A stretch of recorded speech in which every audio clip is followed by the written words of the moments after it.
followed by 100 pull-ups, 200 push-ups, 300 squats, and then we close it out with another 1 mile run.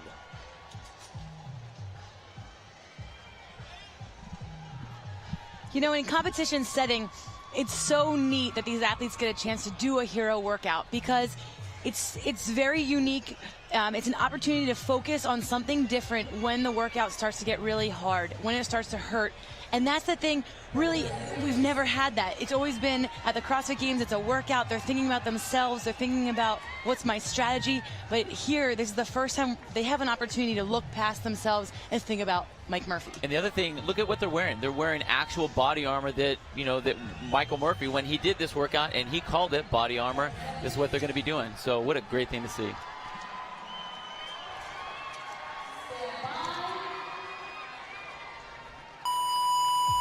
For the first time in CrossFit Games history, Murph being done in competition.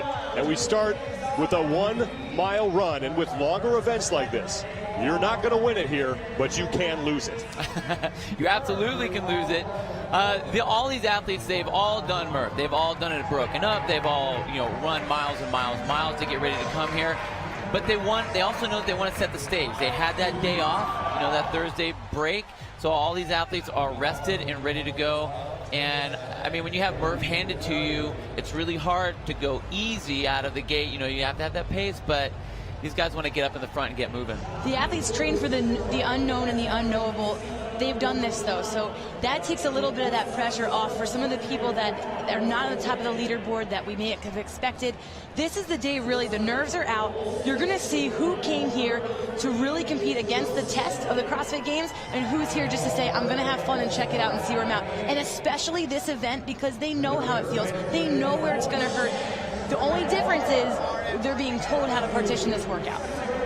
2010 Games champion Graham Holmberg in the all blue. He is out front first on this initial 1 mile run. Behind him in the orange shorts is Joe Scally, and then directly behind Graham Holmberg, you can't quite see him, but that's Noah Olson, an impressive rookie last year who finished 8th at the CrossFit Games in 2014.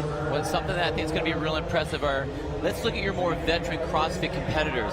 They've done Murph more times, just overall, than a lot of the younger guys, but the younger guys come in with such, I mean, their explosiveness, their stamina, their power is just so incredible. So I'm really anxious to see, you know, you have someone like Graham Holmberg who's been around a long time. How many times do you think he's done Murph? At least 10 times. So you know he knows what he's supposed to feel and how he's supposed to feel as he's going through this. Graham Holmberg just passed by Joe Scally, the man out of Canada West. He was a former Cornell hockey player, and I actually got a chance to talk to him a couple weeks before the games, and he said he loves these longer events, and this is certainly a very long event. And when they do this in their own boxes, it's different than how they're going to do it today. Well, one, you have to deal with wherever environment you're coming from. I mean, if you're doing it in Australia, guess what? You're in wintertime right now. You come over here to CrossFit California, and it's hot out there. It's extremely humid. You know, we just had that hurricane, all the effects from that hurricane that came through. So there's a lot of things that these athletes are having to deal with that they don't normally have in their own box. And don't forget, in their own box, they're not competing against the fittest in the world. So, you know, when you have that pressure, these athletes running this first mile are not going to be going at their fastest mile pace. That just wouldn't be smart. They're not going to kill it here on this very first mile because they'll have nothing left in the tank for the second mile. If you recall last year, any of the runs, the 333s, we saw it could be very detrimental if you went out too hard, too early. So you're not going to be seeing the best mile time that these guys can put up. Joe Scally is the first man to make the turn at the 800-meter mark, and he will repeat the course that he just did in reverse order, grabbing some water. It is really hot out here. You competed over the last 3 days. You were in the soccer stadium. It's warm. We're up here in the booth, and we're sweating. What are the conditions like down there? Well, first of all, it's extremely humid, so your body's trying to cool off. You sweat like crazy, but that's really difficult to cool yourself off. Rory McKernan is another member of our broadcast team. Let's send it down to him on the field.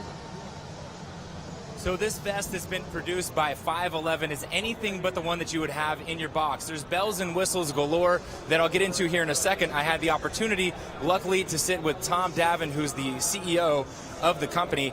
And really the history of this vest is what's the most interesting, because it was developed by another American hero, Chris Kyle. He talked to Tom, he identified the need for a better vest, for a plate holder is what they call it. It takes the rounds from a high velocity rifle, and these are made for tactical operators, and then he field tested it himself. So what you'll see is that these are not as easy to get in and out as a typical vest. The athletes are allowed to loosen it, but they may not continue until they've resealed their vest again. Now, what the plate has been replaced with is a plate of steel that's been provided by Rogue Fitness. So the male athletes now holding on to 20 pounds total. Now, they're allowed to take these vests home at the end of the weekend, but if I'm being honest, I think after this event, they might just want to leave it here and forget about it. Thank you, Ro. Joe Scally continuing to lead. He's out of CrossFit Samiamu in White Rock, British Columbia. It's his first year at the CrossFit Games. And you got to worry about when you see a rookie go out like this, whether or not he's being smart or whether or not he got caught up in the moment.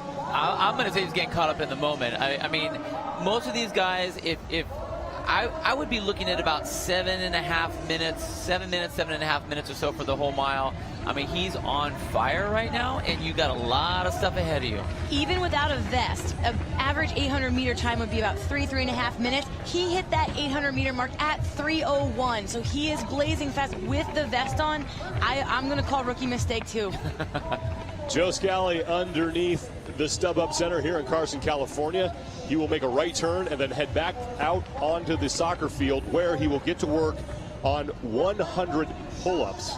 Well, looking at the duration of this workout, too, there's no need really to push it and get ahead on this mile. Dude, get ahead the last mile. Right. Save it. Hold back a little bit more, and then that's when you make your move. That's when you push it. Just keep your whereabouts where you are with the group right now for this mile. I think the athletes that are just kind of setting the pace, letting themselves hang out. But you know what? It could be the fact that it's a hero workout. He's ready to fire. He's fired up. Let's do this. Joe Scally emerging to the cheers of this crowd to be the first man to the pull-up rig. The athletes can choose any lane they want. Jacob Hebner is there as Alex Anderson. Matt Fraser also coming out onto the field. Usually when you do this workout in your own gym, you can break these up any way you want. You can't do that here. You got to go straight through, and that makes a big difference. And I'm so excited that it's set up this way, because we finally are getting a true RX of what this workout's supposed to be. 100 pull-ups all the way through.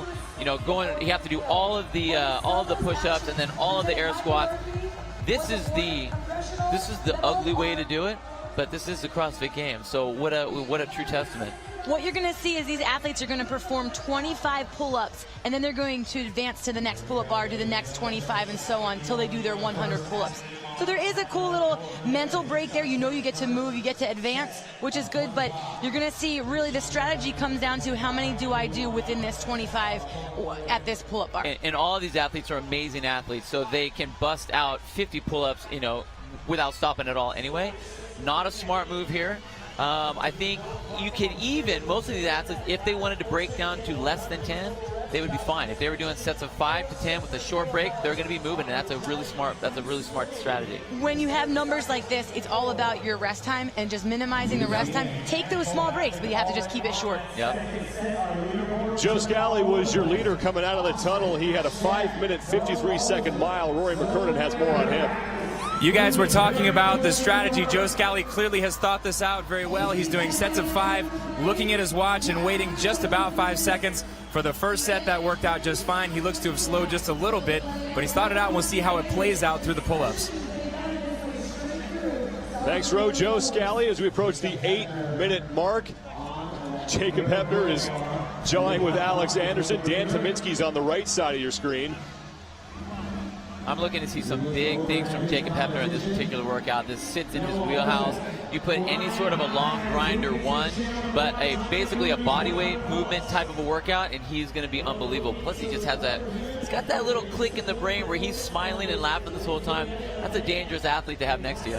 Hebner came in 13th place overall. He has 98 points, and leading up to the games, he actually knew that he was going to have to do Murph, and he did a different version of it, put on a weight vest, and did 50 straight chest to bar pull-ups during that workout. So that guy has some pulling power.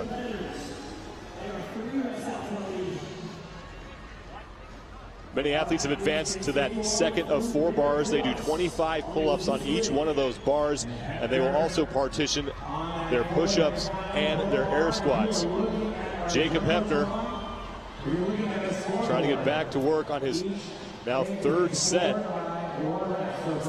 now of 25. Jacob Hepner is very much in the lead. He's taken over from Joe Scally, who is the leader on the run. Those are big sets of pull-ups that he's putting together, which is great.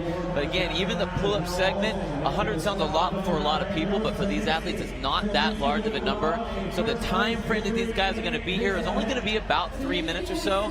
Where we're really going to start seeing a separation is going to be on the push-ups. That's where it gets deadly. Well, and the work, it compounds. The effects of it compound because they're wearing that weight vest. Also, if you've ever, a lot of people do this without the weight vest, a lot of people that are not this level, but if you've never done it, it really smokes your lungs, really takes a lot out of you. Jacob Hepner is the first man to the push-ups. He will partition these in sets of 50, and each 50 he will move farther up the field. Now, you see that Jacob just got up off the ground. I don't think that was a good move. He should have stayed lower so he doesn't have to actually go down into another push-up. Stay down, stay relaxed. Don't stand up and do extra work when you don't need to.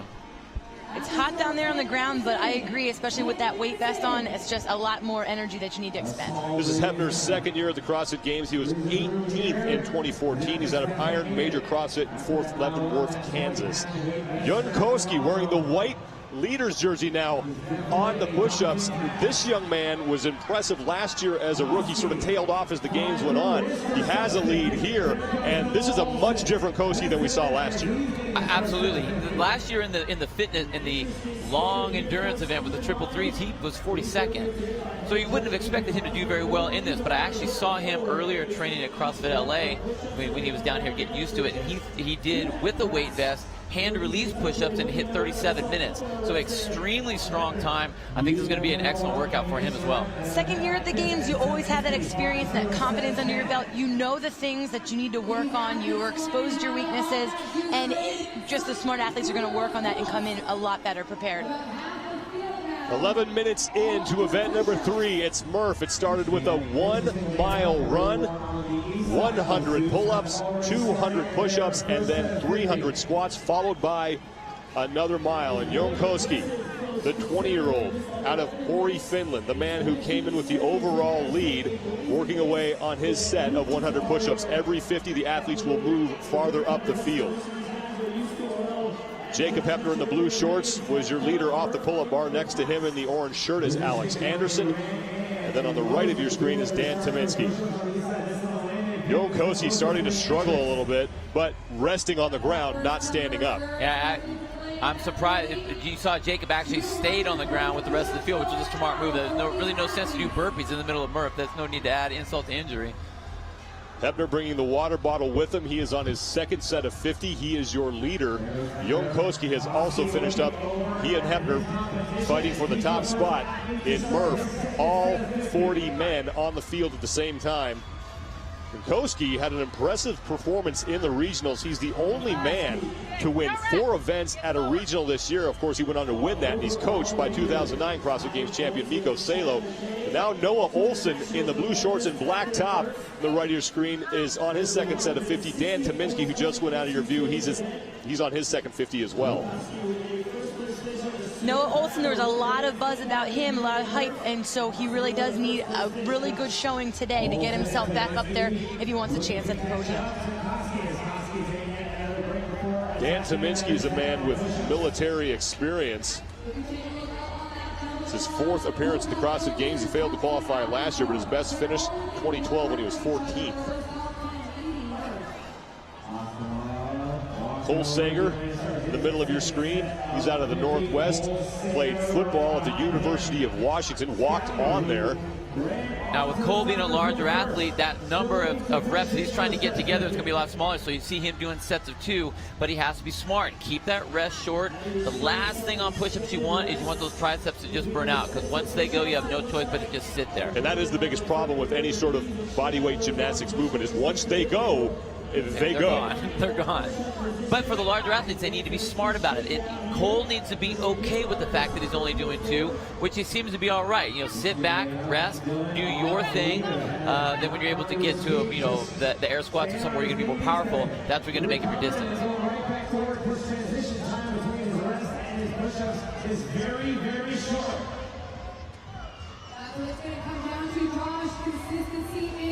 These athletes have to make sure that their body is staying nice and flat. They can't have their hips rise before the rest of their body, or that's a no rep. So it's a little different with that body armor. And you see Noah Olsen has to slow down a little bit and make sure that he makes each and every rep count. It's really easy to pop your hips up off the ground before. And Olsen getting a no rep there. That vest he's wearing has to make contact with the ground, and then he has to reach full extension with his arms at the top of the push-up. And the awkward part is with that body armor, it's different than the weight vest a lot of us have at our gym. So it is a little different. The thickness, it might hit the ground a little bit sooner than the thigh. It is something that they have to adapt to. I still think that all these athletes, instead of trying to lower themselves down, they should be bouncing and rebounding off their chest. You put that to the ground, rebound, and at least try to give your arms a little help. Sure, think about a deadlift. A heavier deadlift, you stay tight, keep your body as tight as possible, but you kind of bounce off the ground. Use that. Dan Tyminski is the second man to his third set of 50 push-ups. Jankowski was there first, and now Noah Olsen. Those 3 men at the top of your screen. Olsen is in the blue shorts. Tyminski is on the inside, and then at the top in the white jersey is Jankowski, and he's your overall leader coming into this event. Your top 3 in the bottom left-hand corner of your screen. And for Koski, if he can stay towards the front here, there are a lot of tests that remain here in the 2015 Reebok CrossFit Games, but getting up top early and racking up those points, you get 100 for a victory, 94 for second place, and then so on and so forth as you move down. That's definitely going to help him. And look at the technique that Jon is doing. Every time he takes his reps, whatever that number is, and it looks like he's broke down to 2, he actually doesn't come all the way up. He just kind of pulls himself back, lets his arms completely relax, but he's not moving so far away from the movement. Goes right to there. His hands are still on the ground. It's like if you move away from the bar, it takes too long to get back to the bar if you have to actually do the movement. He has the weight vest on, so for anybody that's used to sitting up and sitting back, that's a lot more weight he has. So this is the most relaxed position without keeping that pressure on his shoulders. And I did see him train earlier. One of the techniques that his coaches had him do was you do your push-up and you lay flat on the ground just to give his back and arms a complete rest. Jankowski continues to lead here. Rory McKernan's on the field with more. Ro? Guys, Jankowski, despite being in the lead, has been fighting against no reps. The rule actually where he's having trouble is on the bottom, where he has to compress his body against the armor on the ground. Oftentimes, like you just saw, the body armor is touching, but his body is not. So he's doing way more than the required 200 push-ups. Thanks, Ro. Jankowski taking a break. Next to him in the all-black is Austin Maliolo. The name of this workout is Murph, and in CrossFit, if you're new to the community, we have named workouts after fallen heroes who have given their lives in the line of service. People might be familiar with Mike Murphy, the man through Hollywood, but they may not know the full story. Yeah, the movie came out, Lone Survivor, that basically talked about the Operation Red Wing and what Michael Murphy and what Michael Murphy did. Basically gave his life for his crew so that they could be rescued. That's what he was trying to do.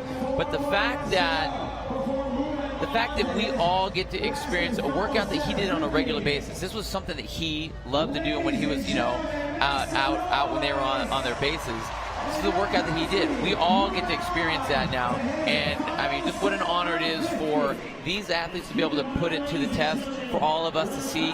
But all the people in the stands and all the CrossFit people out there, all the fans out there, we know exactly what they're feeling. That's impressive. When it first appeared on the CrossFit Games at the CrossFit main site, it was called Body Armor, then named after Michael Murphy. Noah Olsen and Jankowski were the 2 men to their final set of 50 push-ups, and Noah Olsen, small sets, but very quick. Olsen on the left, Koski on the right. Olsen needs to score some points here. He had a disappointing day on Wednesday, did very well in pure paddle, but then had a disaster in Sandbag 2015. He had his wheelbarrow loaded up fully and then dumped it halfway across the floor and basically had to redo all the work he just did. That cost him precious time and put him back in the stands. He comes in 14th place overall. He's moving so quick through those push-ups. That's impressive. The volume that this guy works at is just incredible. I mean, he's one of those athletes that sees what other CrossFit Games athletes are doing, and he makes sure he matches, if not beats, their volume. Young kid, so he recovers fast, and so a workout like this, an event like this, is definitely something right up his wheelhouse. Bjorgvin Gudmundsson has moved himself into 3rd place out of the Meridian Regional. We approach 20 minutes in Murph, the first time it has ever been done at the CrossFit Games. So on Wednesday, we got a little taste of the test of this 2015 Reebok CrossFit Games. And the cool part is that this event is the long event of the test. You know, in Greg Glassman's definition of what is fitness, he says go long every once in a while. So we're not going to see all of the events here at the Games be this long event. But, you know, in years past, people started just doing these short little Metcons, and they avoided doing these long workouts, these long events. So I love having them come back because it's always a reminder for people, you can't just do the short little lift real heavy and do your short little Metcon. Right. You have to do this once in a while because the stimulus there is just so great. So I love testing these types of events. Well, then the other aspect of that, we went all in the water. Let's test that. Then we went to something that you don't normally do in your gym. I mean, how many times do people move sandbags and lift them upstairs? That's a straight grunt work. And then we come back in with not only a hero workout, but a classic CrossFit workout that anyone can do this workout anywhere. So if you're out traveling around, you're at the hotel, you can always do Murph. And that's why the CrossFit Games is such a true test of fitness, finding the fittest, because it is all those different aspects. And that's where Wednesday's crazy, where you see people that you wouldn't expect that are so good at CrossFit. Noah Olson is the first man to his 300 air squats. He'll perform 75 at each station. When he's done with 300, it's back out for that final 1 mile run. So with Noah Olson, what's really going to go in his favor with this is not only the fact that he's a great athlete, not only the fact that he has a great engine, he's a little bit shorter than some of the other athletes, and look where his feet are. He's a little wider, so that's shortening up that range of motion. Super smart for this move. Noah Olson is the man towards the top of your screen. Towards the bottom is Bjorgvin Gudmundsson, who moved himself into 2nd place. And now Alex Anderson is moving up to join those 3 men on his 300 air squats. That's impressive. Alex Anderson. So we just talked about how Noah Olson's a little bit shorter. Alex Anderson's a little bit taller.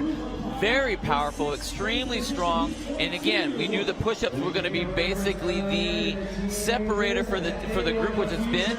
And there he is, right up in the front. It's still going to come down to what pacing works best for these athletes, knowing what their capabilities are, how many squats they can do in a row before they need to take a little breather.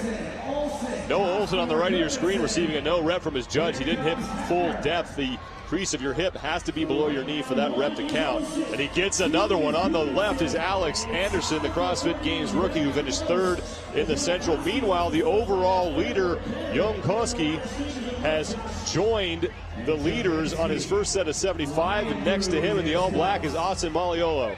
It's really easy with a weight vest on for your chest to fall forward a little bit more than it normally does when you're just doing standard air squats, and that can sometimes raise your hips up a little higher. You think you're at depth, but you're just not. Noah Olson in first place. He got to the 300 air squats almost 20 and a half minutes into this event. Bjorgvin Gudmundsson followed him, and then Jon Koski, another European. So we have 2 Europeans. You can see the effect that this event and this heat and that vest has on these athletes. That's one big, ugly math problem you just put together right there. a lot of things to deal with. I think what Noah really needs to do is not to try to game this so much. Don't try to strategize. Just do what you do and do some hard work. He's such a great athlete. He just needs to get in there. He won't get no reps if he does what he needs to do, which is all the way down, all the way up. But I think he's trying to game it just a touch. Noah Olson at the top of your screen, taking some time just to pour some water down his back to cool himself off a little bit. He's the first man, along with Bjorgvin Gudmundsson, at the bottom of your screen on those second set of 75. And Gudmundsson at the bottom of your screen looking at Noah Olson. And Noah Olson got another no rep, and he's getting a little frustrated. You can see him talking to his judge a little bit. Now here comes Jon Koski, the overall leader through 2 events, wearing that white leader's jersey. The nice part about doing an event with everyone going at the same time is you know exactly where you're going to stand on the leaderboard at the end of this event. Looking around, if he can be first, he knows there's nobody chasing him, there's not another heat, it's right here. Everybody out, you know exactly where you are.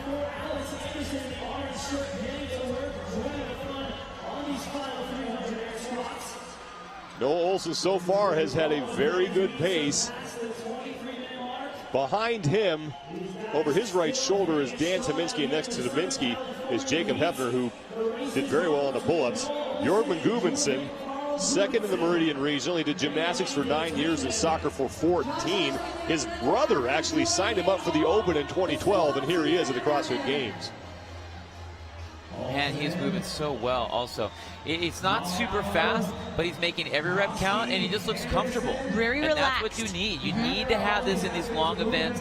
Push just enough to where you're not hitting that red line, but staying comfortable, staying consistent, staying nice and calm. Bjorgman Gudmundsson has managed to pass up another man from the Meridian Regional. That's Jon Koski, the 20-year-old from Pori, Finland.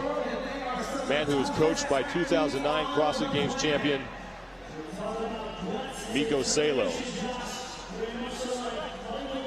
Gudmundsson still in second place towards the top middle part of your screen. The athletes working their way from left to right on your screen. And after 300 air squats, it's back out through the tunnel on a final 1 mile run. Matt Fraser, the man who finished second last year at the CrossFit Games, he's in the orange on the right side of your screen. He has the beard. One of the favorites to win the 2015 Reebok CrossFit Games. And now Bjorgman Gudmundsson has taken the lead from Noah Olsen, and he is on his third of 4 sets of 75 air squats. Again, real smart with that water, pour it on his body, let that slight breeze. You can see the flags out there barely moving. So you need to do whatever you can do to try to stay as cool. That water on the shirt's gonna be nice, especially when you have that body armor blocking everything. Couple different options you can do here. You know, I've seen people when they have high volume squats like this, they'll go really fast for 10 and then take a break really fast. His speed and his pacing, his tempo, very, very proficient. Noah Olsen has now joined Bjorgman Gudmundsson on his third of 4 sets of 75. Jon Koski is there as well. So the 3 men who separated themselves in the push-ups, Jon Koski, Noah Olsen, and Bjorgman Gudmundsson continue to lead Murph this final 300 air squats before that last 1 mile run. One other thing we need to note while we're watching all these athletes doing all these air squats.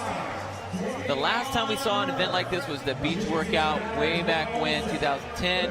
Annie Thorisdottir had her, 2012, Annie Thorisdottir was putting her hands on her legs for the air squats. So there was always kind of a shuffle in the CrossFit community of if that was okay or not. They were told that for this event, you are not allowed to touch your legs. So you're seeing some of the athletes are holding on to their vests, hands down to the side. But man, we're getting the absolute true testament of what this workout's supposed to look like. That's Matt Fraser, who is almost done with his second set of 75 air squats. Fraser coming in 3rd place overall. He had a great performance on Wednesday night in Sandbag 2015 at a Champlain Valley CrossFit, and Fraser is the man who, as a rookie, pushed 4-time fittest man on earth Rich Froning through the final event at the 2014 Reebok CrossFit Games to finish second. Thus the high expectations coming into this year. No rep for Matt Fraser, but continues to move. Still looks so strong, and we know his legs are so powerful with all of his Olympic lifting background. So he has that nice little bounce out of the bottom, which is going to help out. Noah Olsen now has that towel on his neck, trying to cool himself off again. It is very warm down there and very humid, unusually humid.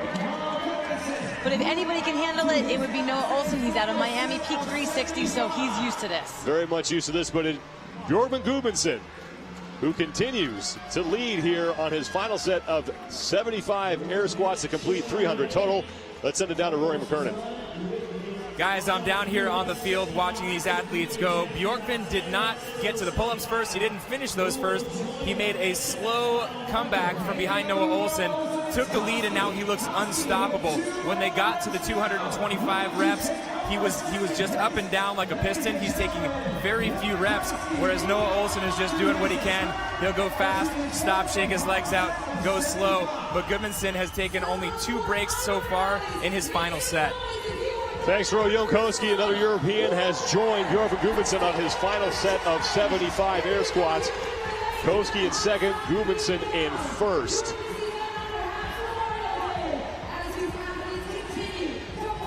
Look at that, he looks so relaxed, and what I like is he was actually looking back as he's doing each rep to see where everyone is. Not getting so caught up in how many reps I have to do left. He's just seeing where everyone is, kind of taking it all in. Just keep on moving. Such a long event, like Rory said, not first to any of the movements, but that's not what it's about. In a long event, it's what do you have left at the end. Matt Fraser on his final set of 75 as well. Gudmundsson comes in 6th place overall. Plenty of tests remaining. This is just day 2. But 100 points for winning this event. You're going to go a long way. And Fraser's peeking to his left, looking around. It looks like he's ready to make a move as well. Alex Anderson also joining the men on their final set of 75 air squats. Anderson on the right in the orange shirt. Jacob Hepner's getting set to move up as well. He's right next to Alex Anderson. So those guys in that final lane, that final set that they have to do these air squats, it's not a matter of I just need to get through this. They are trying to mentally put themselves into, I need to sprint a mile after this, because now they do need to run fast, because this is where the race actually is going to be happening. You need to get ready to go and then put the pedal to the metal. One more for Björn Gudmundsson, and he will take off through the tunnel, and he is the first man off on that final 1-mile run, just past the 30-minute mark. 20 pounds are in that vest, and that probably feels like 100 right now to Björn Gudmundsson. The compounding effects of all those squats, the first mile run, the lactic acid that builds up in there over that time, over this past half hour, has just been a lot. So right now, when you initially get started, you're like, ooh, my legs are like concrete. It'll actually feel a little better after the first 400 meters. And you can see, look at his stride. He's pretty heavy with his feet. You know, a lot of heel striking, but that'll kind of loosen up once he gets moving. Austin Malialo, the second man of the run, and Matt Fraser has now moved into third. Fraser in the orange shirt, he's grabbing some water and heading back underneath the StubHub Center. Gudmundsson with about a 40-second lead, though, on Austin Malialo, who's making his way now underneath the StubHub Center. And Matt Fraser finishing up his air squats just 3 seconds behind Malialo. Gudmundsson had the fastest time through all of those body weight movements, and now up that incline, and he'll make a left turn and head out on flatter ground. That is not enjoyable. I mean, one, you just got your start, your run. 2, you just had all those air squats, but that hill's not going to be enjoyable. Now Noah Olsen is through his 300 air squats, and he will try to catch the 3 men who got out ahead of him. Olsen trying to move up the leaderboard, coming in 14th place overall. Jonkoski is also out on his run. I said after the first about 400 meters, you start to feel a little better, but this is a competition setting. So while you might settle into what the run is, it still hurts. And now you're going to have the pressure of those guys behind you, hearing them come up on your back. He's going to have to push for this.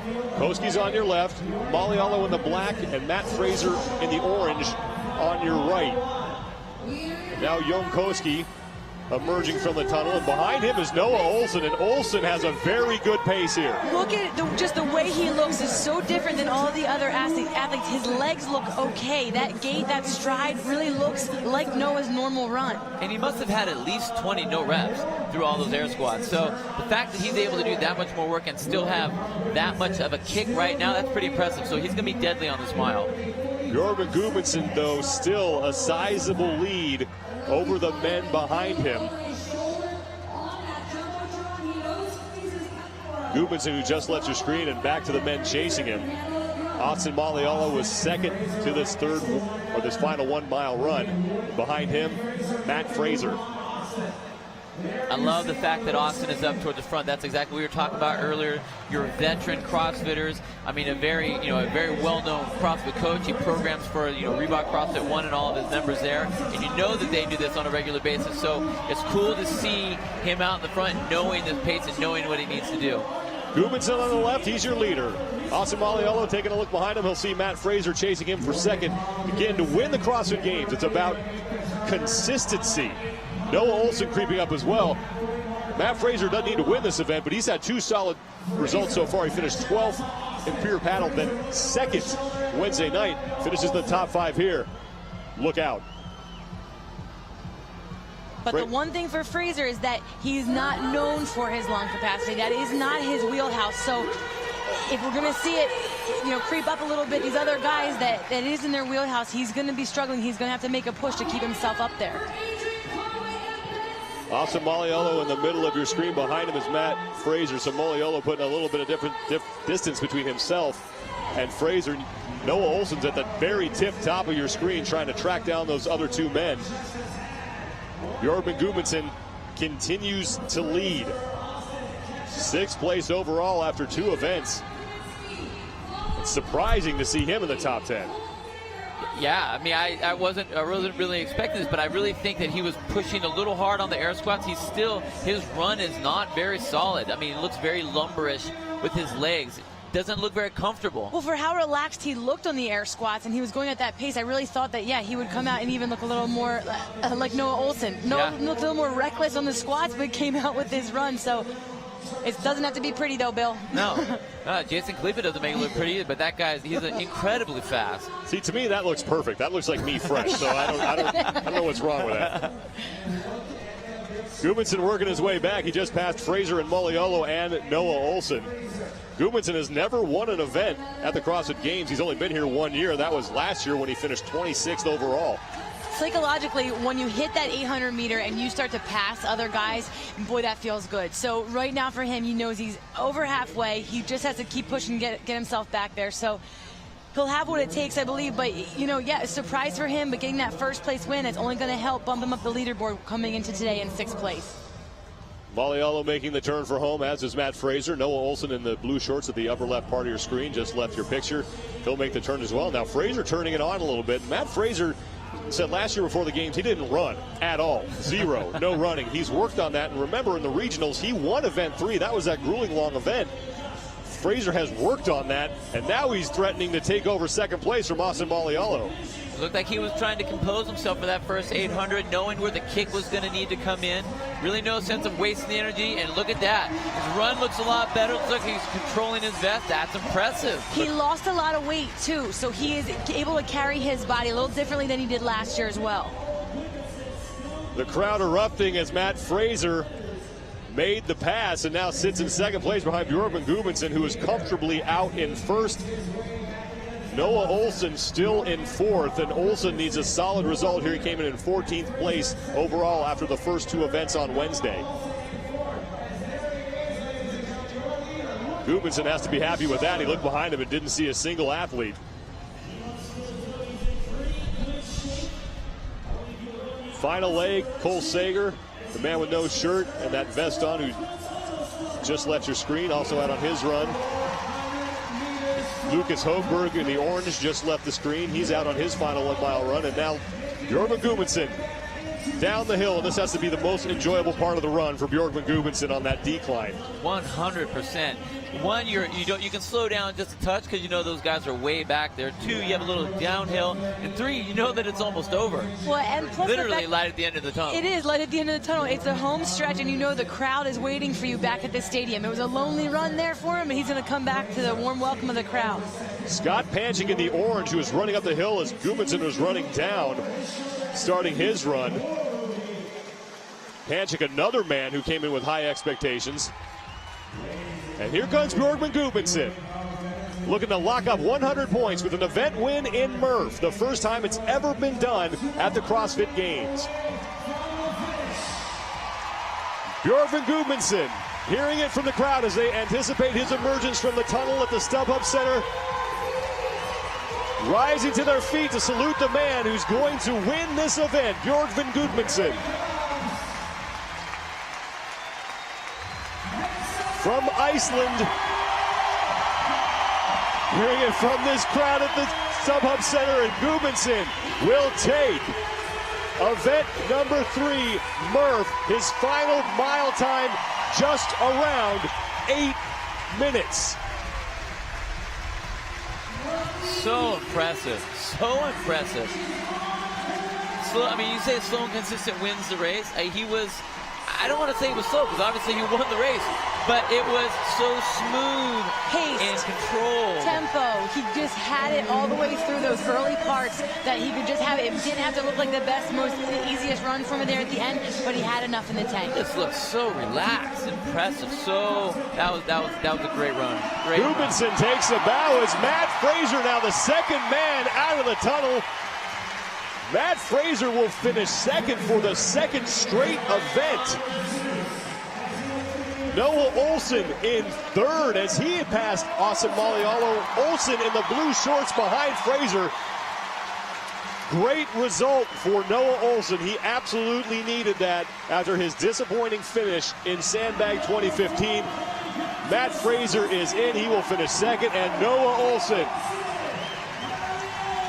saluting the crowd. He will lock up third place, and Olsen will earn 88 points for that result. Fraser will get 94. This is exactly what Noah Olsen needed, and now he has the momentum. Now his games have begun. Austin Malialo, he will finish in fourth. Malialo, his 5th appearance at the CrossFit Games. His best result was when he finished 6th in 2010, and he will lock up a 4th place finish. Malialo earning 84 points for that result. And coming in today in 38th place, that absolutely, again, for him, will bump him up the leaderboard. His game starts today. For a lot of these typical CrossFit athletes that we hear all the time, or familiar names, this is where it begins, and now you're going to see that fire lit. Jankowski getting set to exit onto the soccer field on the final leg of his his 1 mile run. It seems like it's 100 when I look at it. 1 mile run across the soccer stadium here. What a great first 3 events for him. I mean, that's the way you want to start off the CrossFit game. Great position for such a young athlete. Mikko Salo was the last European man to win the CrossFit Games. That's in 2009. He's Koski's coach, and you could be looking at the next European superstar in the men's division.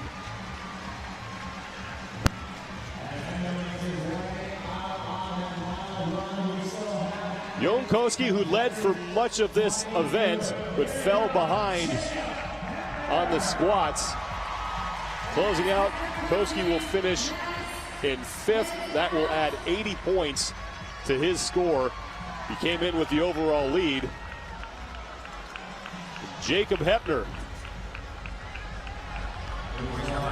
will finish up. Hepner, a 6th place finish. That will be good for 76 points.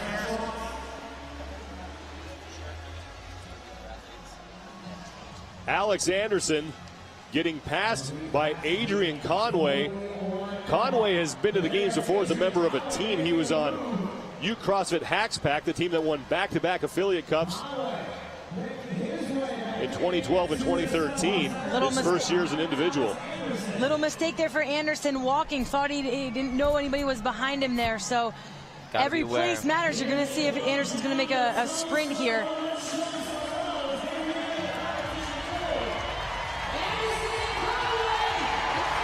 Adrian Conway and Alex Anderson, it's a foot race. Anderson's starting to pull away, 2 former football players, but here comes Adrian Conway, and Conway is going to win that foot race. Could you imagine how bad that would feel on your legs, having to sprint that fast after all that work? Oh my word, yeah, There's going to be little hamstring issues on that one, I think. They're going to be feeling that. Adrian Conway's used to running away from people. He played running back at Weber State. In high school, he ran for 337 yards and 5 touchdowns in 1 game. But that right there, that shows how important each of these places are. You got to get the points that you can when you can, so you can't just let somebody just sneak by like that. That's going to be a place on Sunday when people look back and they say, ah, that was the moment. That was the time where I got past, and that was a huge mistake because that's precious points. Points are points. Back on the course, meanwhile, Lucas Hoberg, Dan Kaminsky. We've also had Ben Gerard out of Australia finish. He locks up a 9th place finish, and then Ben Smith as well. He was 10th in this event.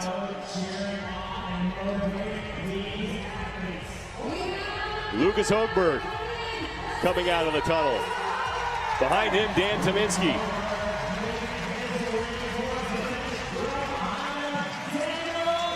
Hoberg coming in 4th place overall. Great result for him. And Lucas Hoberg making sure that no one catches him, gets across the finish line. Hoberg, his 2nd year at the CrossFit Games, he was 23rd in 2014. Dan Kaminsky finishing up just inside 44 minutes.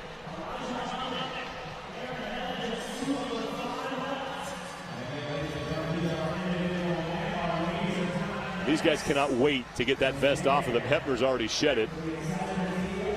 That's Scott Panchik.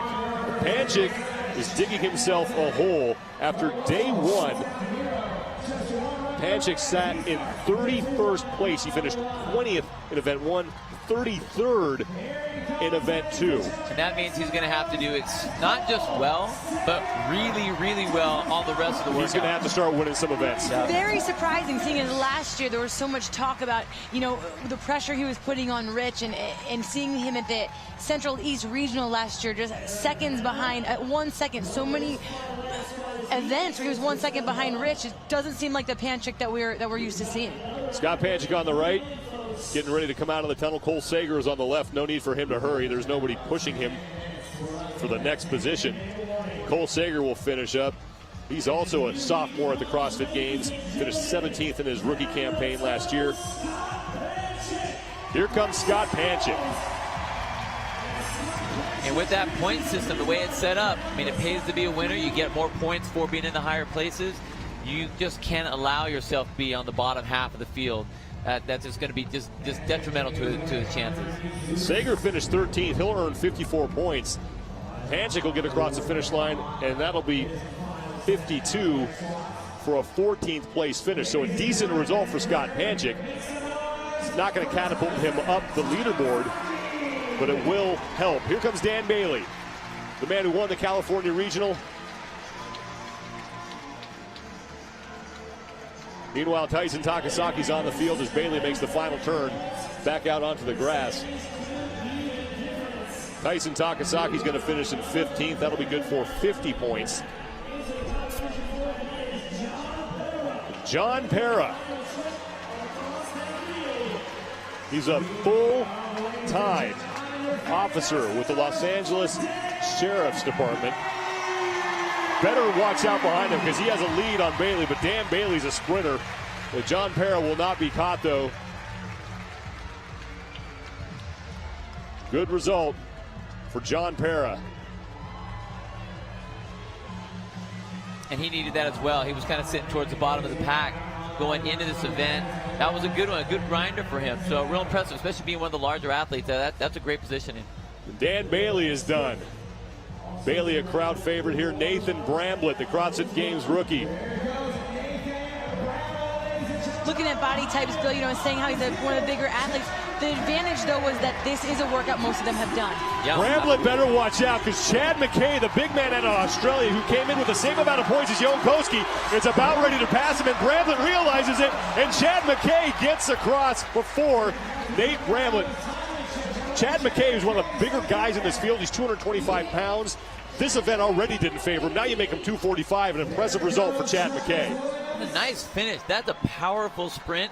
But again, Nathan Bramblett, being a rookie, not necessarily aware of his surroundings, just couldn't get it going fast enough. But coming into today, second place, he really did need those points. So he will drop down the leaderboard. He knew every placement mattered for him. Big crowd on hand here at the soccer stadium, the StubHub Center in Carson, California, to watch the fittest men on earth outdo Murph for the first time at the CrossFit Games. Neil Maddox, the oldest competitor in the men's field, still out on that final 1 mile run. Alex Vigneault has finished up. Here comes Lucas Parker, who's just making the turn on the final 800-meter leg. Parker, easily one of the most recognizable athletes at the games because of that beard. Chad Cole is across the finish line. Rob Forte. And I would have expected a lot more from Rob Forte on this one. I mean, he won the triple threes last year, looked so strong as an endurance athlete, which is what this is, and I just would have thought he would have been up towards the front. Yeah, triple threes, 3,000-meter row, followed by 300 double unders and a 3-mile run, and Rob Forte crushed that last year. Graham Holberg, who was out front in that first 1 mile run, as was this man, Joe Scally, the game's rookie out of the Canada West region, falling back and taking a look over his shoulder. Stephen Fawcett is the man trying to chase down Scally, but Scally's going to be able to hold him off.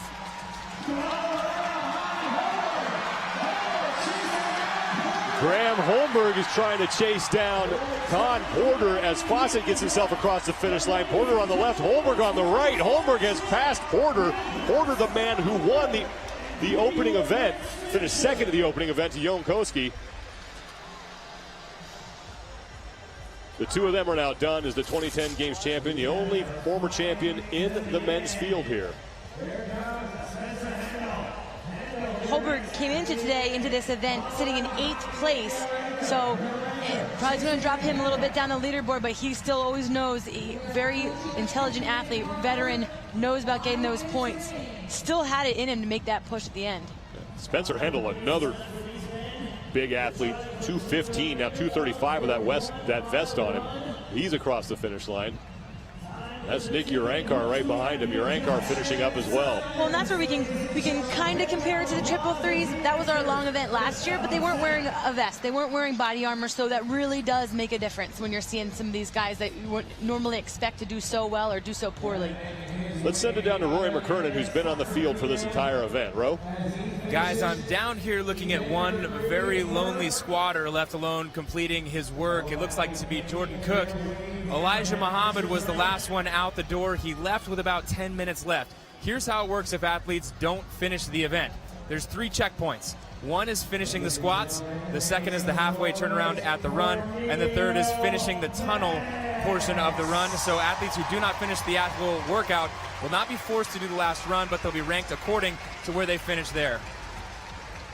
Thanks, Ro. Jordan Cook, the only man not on the run. That's Elijah Muhammad, who's following Phil Hesketh. Neil Maddox finishing up. Jordan Cook is finally done with his 300 air squats and walking his way towards the tunnel. Roy Gamboa is also on the field. He'll finish behind Neil Maddox.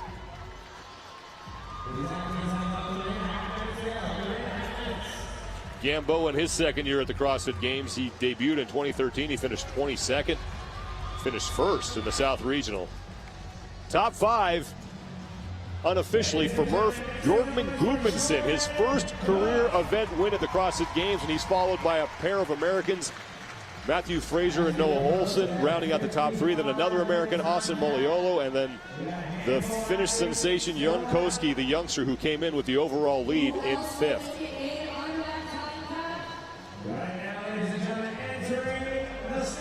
55-minute time cap. Lucas Parker, crowd favorite. Hearing it from the fans at the soccer stadium at the StubHub Center. Making his final journey down the field to the finish line. He's an athlete that always has a game plan. I guarantee you he came in with a game plan for Murph. I'm sure he's done this many times, and really, you don't ever see him deviate from the plan, which I think sometimes for him is actually, it's a mistake, because he doesn't adapt as much on the fly as to his other athletes and other competitors and what they're doing. Well, he's one of those athletes that loves the training portion of competition rather than the actual competition. So when he comes out with a game plan, doesn't really matter what all is happening, he's doing his thing. Wherever that ends up putting him, it puts him there. We'll put him at 34th here, and he'll earn 12 points.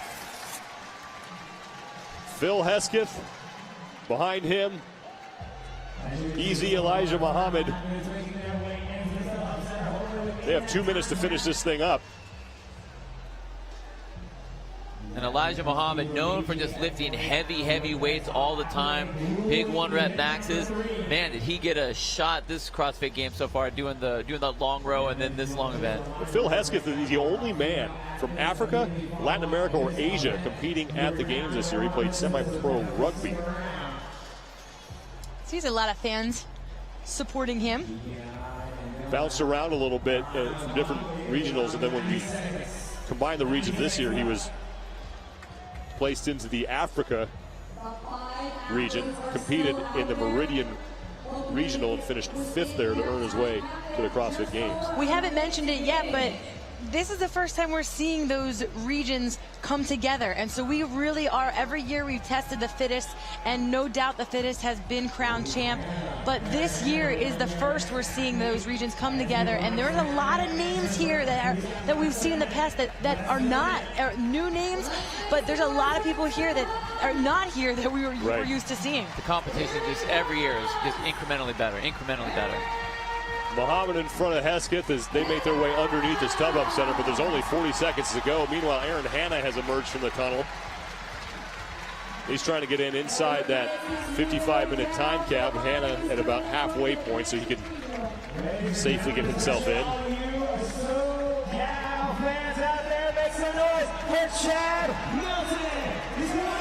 Chad Melton also on the field as well. He is in the blue shirt right behind Hanna. He's going to have to hurry up to get himself across the finish line. I guarantee you he wants to finish this event. It looks like he wants to go faster. He just can't. Melton will not get it. So close. And for the first time in Games history, Murph is done. And the winner, Bjorgvin Gudmundsson, as Phil Hesketh undoes his vest. Easy Muhammad taking some water. Ben Smith there behind him.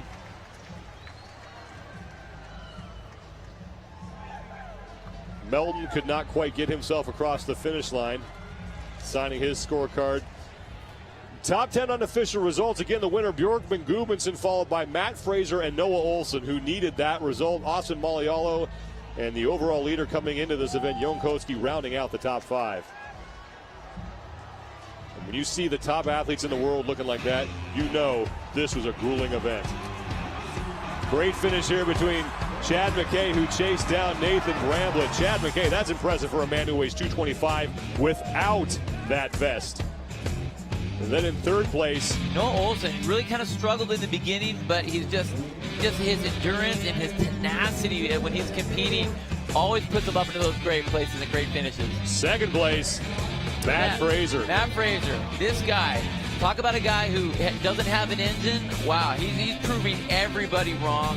Whatever weaknesses he's had, they aren't weaknesses anymore. So guess what? Across the games, you better look out because this guy is hunting. And finally, the man who won it, Bjorgvin Gudmundsson, who picked the perfect pace. Yeah, the perfect pace. We'd say slow and consistent, but he was just relaxed, calm. Even the run, we said he looked a little lumbersome, but he was consistent the whole way and looked smooth and just blasted the field, blessed the field with that event. 100 points for Bjorgvin Gudmundsson, his first career event win at the CrossFit Games, and he's standing by with Nikki Brazier. Bjorgvin, you were not the first person in from that 1 mile run, but you were the first person out the door and the first person to finish. How did you push? I knew it was definitely not about the first run, but it's much more about the last one and how you tackle the air squat and the push-ups. Now it is hot down here. Did you practice in this type?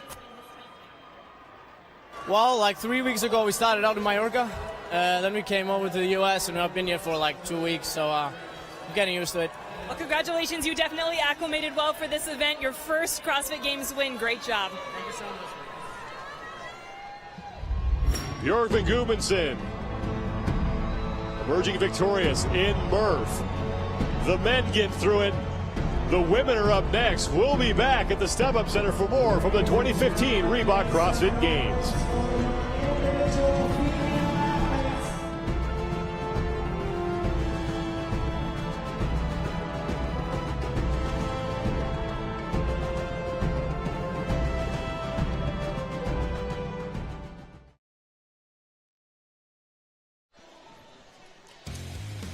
It's the women's turn to take on the hero workout known as Murph. Hi, everybody. I'm Sean Woodland alongside the second fittest man in the 45 to 49-year-old division, Bill Grundler, and the 2009 CrossFit Games champion, Tanya Wagner. Nicole Brazier and Rory McKernan will be joining us in a moment. We're through 2 events so far. This is event number 3. Cara Webb out of Australia is your leader by 8 points over Anna Tunnicliffe, and then the sensational rookie from Iceland occupies third. That's Sarah Sigmundsdottir. This is an event that these ladies are going to come into knowing that what it feels like, knowing what to expect and how to attack it. Really cool event to kick off the weekend here at the Games. Everyone knows what Murph is, but for those of you that might be new, this is what it consists of. It's a 1-mile run followed by 100 pull-ups, 200 push-ups, 300 squats, and then a final 1-mile run. And these ladies are going to do it all wearing a 14-pound vest. And I love the fact that it once again just put the stamp on how the RX, the prescribed version of this workout, is supposed to be. Yes, you can say partition it. This CrossFit Games, we don't do that. Straight through 100, 200, 300. This event is so much more than a workout. This is something that's been on the Games site for years, over 10 years, and it is in memory of Navy Lieutenant Michael Murphy. When he was 29 years of age, June 28th in 2005, he was killed in Afghanistan. And he had done this workout. This was his favorite workout. He was a CrossFitter, and he named the workout Body Armor because you do it wearing body armor or a vest. The ladies are wearing 14 pounds today, and it's a workout that's just so much more meaningful because he was an American who wanted nothing more in life than to serve his country. Murph is underway, and same thing for the women as it was for the men. It's that 1-mile run underneath and then up and around the Step-Up Center. Joe Scally, a rookie for the men, was first out on the run. That didn't last. So if you go out hard here, be careful. You need to watch out for those pre-jitter anxiety and adrenaline. It's true, but if we see Anna Tunnicliffe in the front of the pack and leading the pack, she's the only one I can say I won't be nervous. She knows her pace. She is a veteran athlete, a gold medal winner at the Beijing Olympics for sailing. She knows herself, and she has the engine. She has the capacity that these ladies should be nervous about. And Tunnicliffe is one of the women out front. She is in the black leggings and orange shorts. Next to her is Alex Parker in the yellow. Kelly Jackson is up there. Sam Briggs, she's in the headband. She just left the screen. That's another woman you're going to want to watch on this event. Yeah, that girl is all about grit and engine. So the uglier the workouts seem to get, the better she seems to do. So, this is the beginning. This is just the beginning. This is going to set the tempo. But as we saw in the men, it's when we get into those movements where things start to break down and the field's really going to start to separate. Particularly for the women, it will be the push-ups. The men definitely slow down there, but push-ups always seem to get the women a little bit faster. You're going to have to see a lot more braking strategies there on the push-ups than you did for the men. Alex Parker is out front. Lindsay Valenzuela is in the middle of your screen. More on her in a second, what she's doing for this workout. That's Alex Parker, 16th in event number 1. She started CrossFit because she needed to learn how to climb a rope for a different competition. Apparently liked it. Now here she is at the CrossFit Games. It's her rookie season. She's a law school student, and she was part of the National Alpine Ski Team for Canada. Guess what? Then the air squat should be no problem for her, right? She's got the legs. Parker out front. Behind her in the black leggings is Anna Tunnicliffe. This is the first leg of that initial 1 mile run. Sam Briggs in the white top. She's out front as well. Kristen Holte, who battled with Anna Tunnicliffe last year in the triple threes, that 3,000 meter row, 300 double unders, and then 3 mile run. The two of them battling on the final leg, but Alex Parker setting the early pace here on this initial 1 mile run.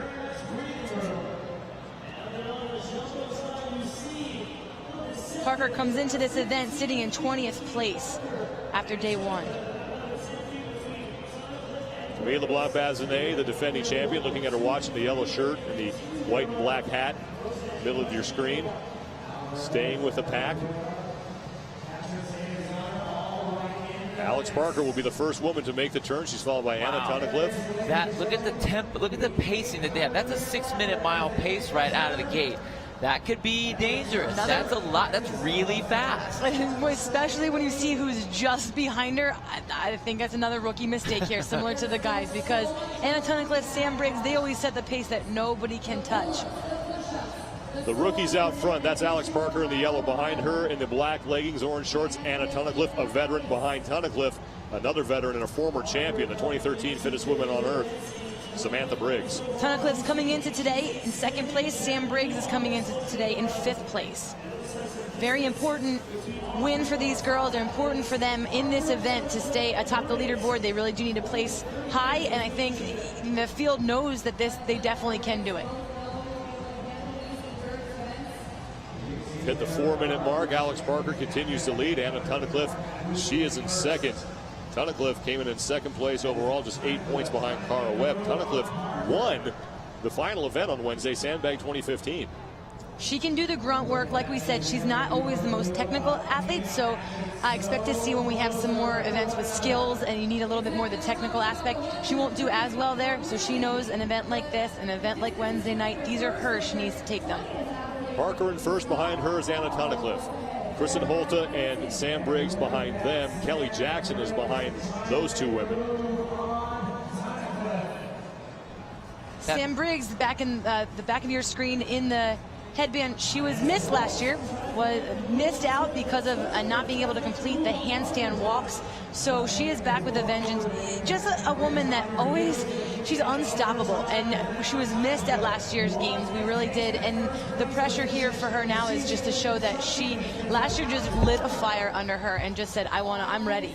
And let's not forget how tough Samantha Briggs is. She's not going to mind the suffering in this event. During regionals, she finished the whole thing, competed in all 7 events with a broken foot. A good friend of mine has a broken foot right now. Can't even imagine competing at regionals. Kristen Holte on the left, Sam Briggs on the right, the two of them working down the ramp. Danae Brown in the white shorts out of Australia. She's also towards the front, as every woman got to the 800 meter mark in 3 minutes and 40 seconds or less.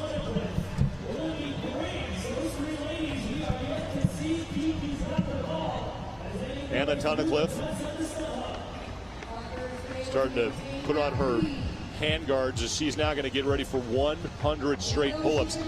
We mentioned this during the men's competition, but it's the same thing for the women. They don't get to break these up. They have to go straight through.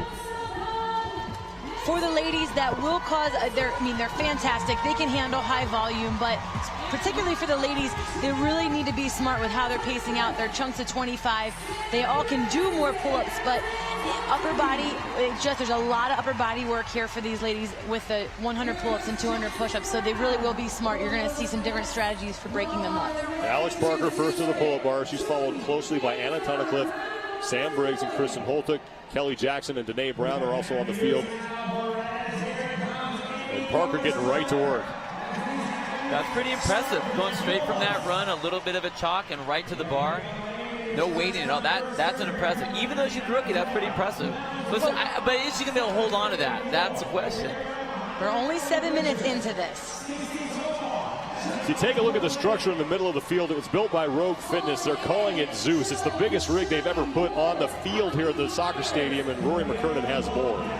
Yeah, Sean, this is the last time the ladies will be in the shade because the only shade on the field is being provided by this mountain of steel. Like you said, it's called Zeus, and I think the Thunder Crowd would be proud. It's 85,000 pounds. That's about 42 tons, 20 feet tall, 242 feet across, means that it spans the entire field. And it's modular, which means that tomorrow it might get an entire facelift, which gives Dave Castro a little bit of leeway with programming as well. Thanks, Ro. And an army of volunteers who are the unsung heroes of this event built this whole thing in less than a day. I think you could put an apartment complex on top of that thing. It's so massive. The women will advance every 25 pull-ups. There's 4 pull-up bars. Kelly Jackson's on the left. On the right is Alex Parker, who is the first woman onto the pull-up bar, and then on the far right of your screen is Anna Tunnicliffe. And impressive for Kelly Jackson there in the far left of your screen in the orange headband. Ripped out about 10 pull-ups there, surprising a big chunk like that, but she looked very relaxed. I mean, also being a gymnast, you're going to have those kind of movements. They are going to have the upper body strength. It's going to be a big, big feather in their cap over the other women.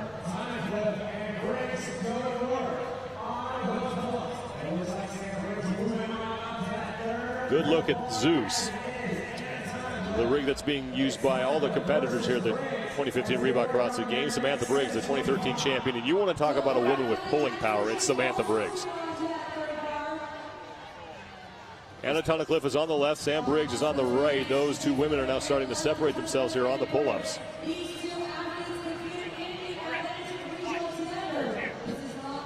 Heads popping up there, everyone. That's the fittest game of whack-a-mole you're ever going to see. Again, it's so hard with these pictures. It doesn't do it justice until you go to the top just to see how massive and how many parts. But 42 tons of steel. It's ridiculous. I wonder how many trucks it took just to get Zeus here. Bill, you can see these women are clearly suffering. It's hot down there. You competed down there. It's warm up here. What does it feel like down there when you're going through this? Well, not only is it's basically stagnant air. I mean, there's a slight breeze, but that's when if you're up at the top part of the stadium. Down here on the floor where the grass is, it's not only hot, but it's also humid with that grass. So your body is trying to cool off. You're sweating way more than you normally would. Because there isn't that breeze, you're just not able to evaporate and cool off. So this is extremely tough on these women. And, man, I got to hand it to them. I mean, we were down there for a workout that lasted 20 minutes.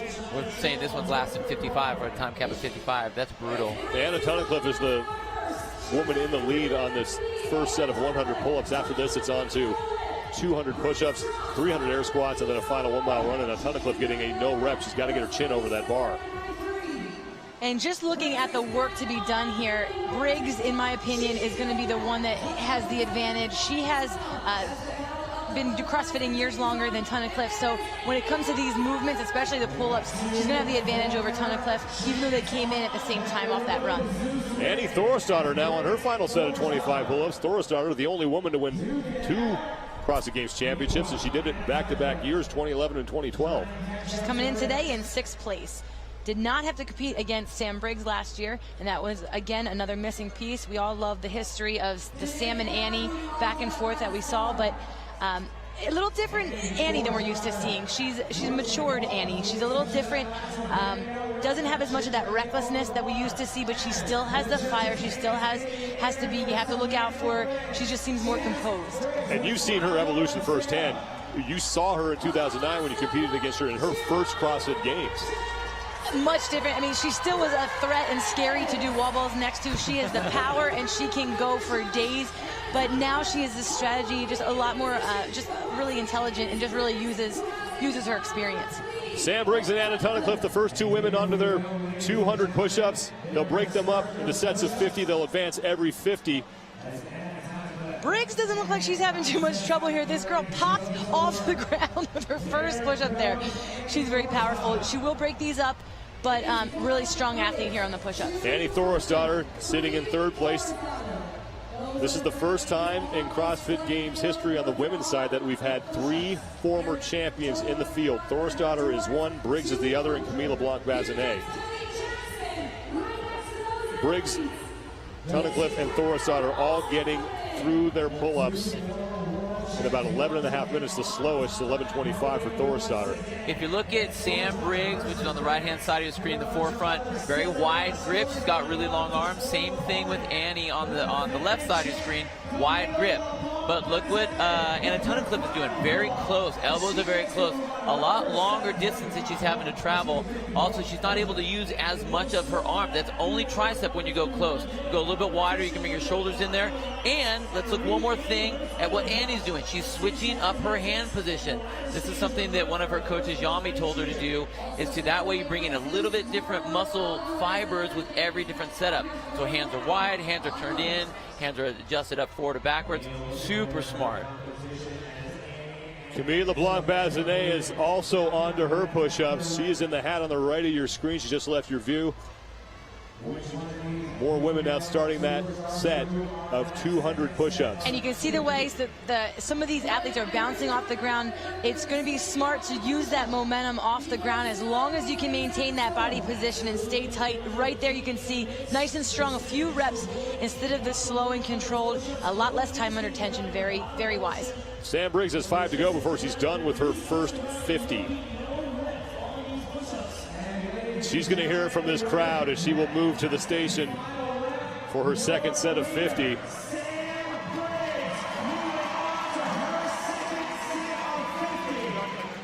Sam Briggs has been injured all year. She had a little bit of a back injury that she dealt with during the Open. Then she had the broken foot during regionals.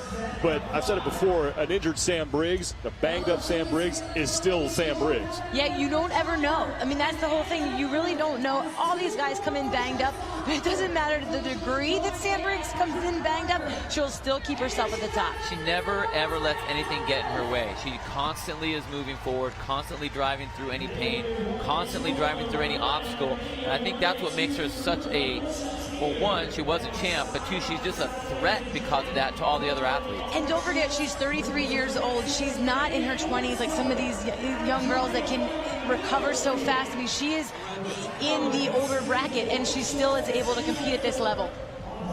Annie Thorstadter getting a no rep on her second set of 50 push-ups. Meanwhile, Camille LeBlanc-Bazinet is trying to catch the leaders. LeBlanc-Bazinet has some work to do because she was pretty far down the leaderboard. Now Emily Bridgers, the middle of your screen, in her rookie year as an individual competitor, finished 6th. She comes in with some high expectations. Both these women sit in 22nd, 23rd for Bridgers. They are not where they expected to be going into the Friday of the games, but for both of these athletes, they have a lot of work cut out. It's going to be, if they can handle mentally, what it's going to take to get them out of that hole. And Camille has a history of not being able to do that as well. Really hoping we see a shift for her this year, with it being Friday and an event that's familiar to her. If she can handle her own and hold her own here, we should see her start to creep back up. Sam Briggs in the middle of your screen is your leader. She's fighting with the woman on the left of your screen, Anna Tunnicliffe. Briggs had about a 30-second lead on Tunnicliffe and a 45-second lead on another champion, Annie Thorstadter.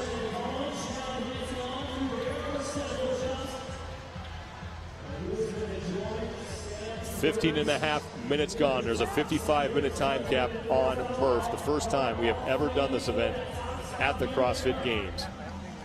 With that body armor on it, it pulls you at a little different angle than you're used to. So you're going to really feel this in your shoulders, particularly because the athletes can't have their legs and everything lay on the ground. So in keeping and trying to get that body armor to touch your chest and stay that far forward, it really just pushes your weight so much more forward over your deltoids, over your shoulders.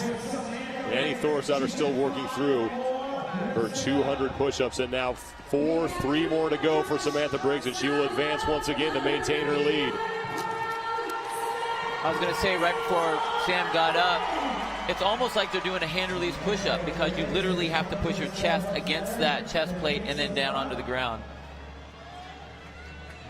Sam Briggs continues to lead. Emily Bridgers is trying to make up some ground, and Roy McKernan has more on her. In the Atlantic region, Tunnicliffe and Briggs in that battle went traded punches. The third woman in the race was Emily Bridgers, and she in this race has been making up ground in the push-ups. She's the only one who's been getting up onto her feet after each set to shake it out and get some more blood flowing to her muscles. She's ditched that effort, but she's making up ground here on the push-ups, so look for her to make a move now. Thanks, Ro. Emily Bridgers won the Atlantic Regional. She was just one of 2 women to win 4 events at her regional this year. Anna Tunnicliffe with 5 to go before she will advance to the next station. And Bridgers, no doubt she can handle the pressure. She is a strong athlete. She can definitely compete against the women. But remember, this weekend is all about competing against the test. The CrossFit game, the test of fitness. And so we see a lot of those athletes that come in, they were first or second in their region. And then you're wondering, why aren't they doing as well here? Because this is an even bigger test. You're limited at each regional with what events you can have. But here, it's wide open, and you're going to see everything thrown at these athletes. Alethea Boone out of the Pacific Regional. She's from New Zealand. She's on the right, and the next to her is Carrie Pierce. She's a former gymnast from the University of Michigan. Carrie Pierce has only been doing CrossFit since November. And she's here at the games. That's when you know you're just all-around good athlete coming into that. That's pretty impressive. She's 26 years of age and just qualified after her first regional, just on a whim went into the open after 3 months of CrossFitting, and here she is on the big stage. If this is her first year, it's definitely a name we're going to see in the future. Sam Briggs is still your leader. And Briggs missed qualifying last year. She did not have a chance to defend her title of fittest woman on earth, and she's definitely looking to reclaim that here in 2015. For Sam Briggs, too, she's training out of Miami. Another one familiar with this heat, with this temperature, so never seems to bother her. Nothing really seems to bother her or affect her, the atmosphere, but even more so, she's used to this. She and Anna Tunnicliffe, your top 2, and unlike the men, where we saw the leaders on the run sort of fall back, the leaders on the initial run here for the women are still out in front. But I think the reason they're still in front is because it wasn't all about the run for them. They were able to have a decent pace, but they're also good at pull-ups, and they were strong enough for the push-ups. Sam Briggs has a new challenger for the top spot. Alethea Boone in the orange on the left of your screen has now moved into first place, a couple of reps ahead of Sam Briggs. Alethea Boone out of CrossFit Active Artarmon in New South Wales actually carried the torch for the 2000 Sydney Olympic Games because she was on the Olympic reserve team for New Zealand. Down here on the field, you can see Alethea Boone is on a charge. She's just taking it inch by inch, little bite by little bite. She's doing 2 reps at a time, but virtually no rest. She'll sit back on her legs, shake it out, and go back to work. Whereas Sam Briggs is pulling off maybe 3, maybe 4, but taking long breaks in between. Alethea Boone's starting to run away with this. Your 2 leaders, Alethea Boone, who managed to sneak up on Sam Briggs. Former gymnast here, so she needs to get her points, make this distance up here, because Sam Briggs, with a triathlon background, once we get on the run, I think for Alethea, then she has her work cut out for her. So she does need to keep creeping and keep putting that pressure on Sam here. As long as Alethea can keep that strategy, though, of short numbers and short reps, she's going to do just fine. She was looking basically like a metronome, just on for 2, off for 2, on for 2, off for 2. It's going to be impressive to see if she does the same strategy with the squats, and then exactly how much power she's going to have left for that run. Boone is on your right, Carrie Pierce is on your left. More women starting to push Samantha Briggs now for that top spot. Pierce, another former gymnast at 18 years. Kristen Holta is now there as well. She's right next to Sam Briggs. Briggs at the bottom of your screen. Emily Bridgers has moved up. Briggs and Boone, though, are leading by about a minute over the field. Anna Tunnicliffe, who was in second place for most of this movement, has now fallen back as Alethea Boone and Carrie Pierce are pushing Sam Briggs for the top spot. Now here comes Anna Tunnicliffe. Tunnicliffe in the orange shorts towards the upper middle of your screen.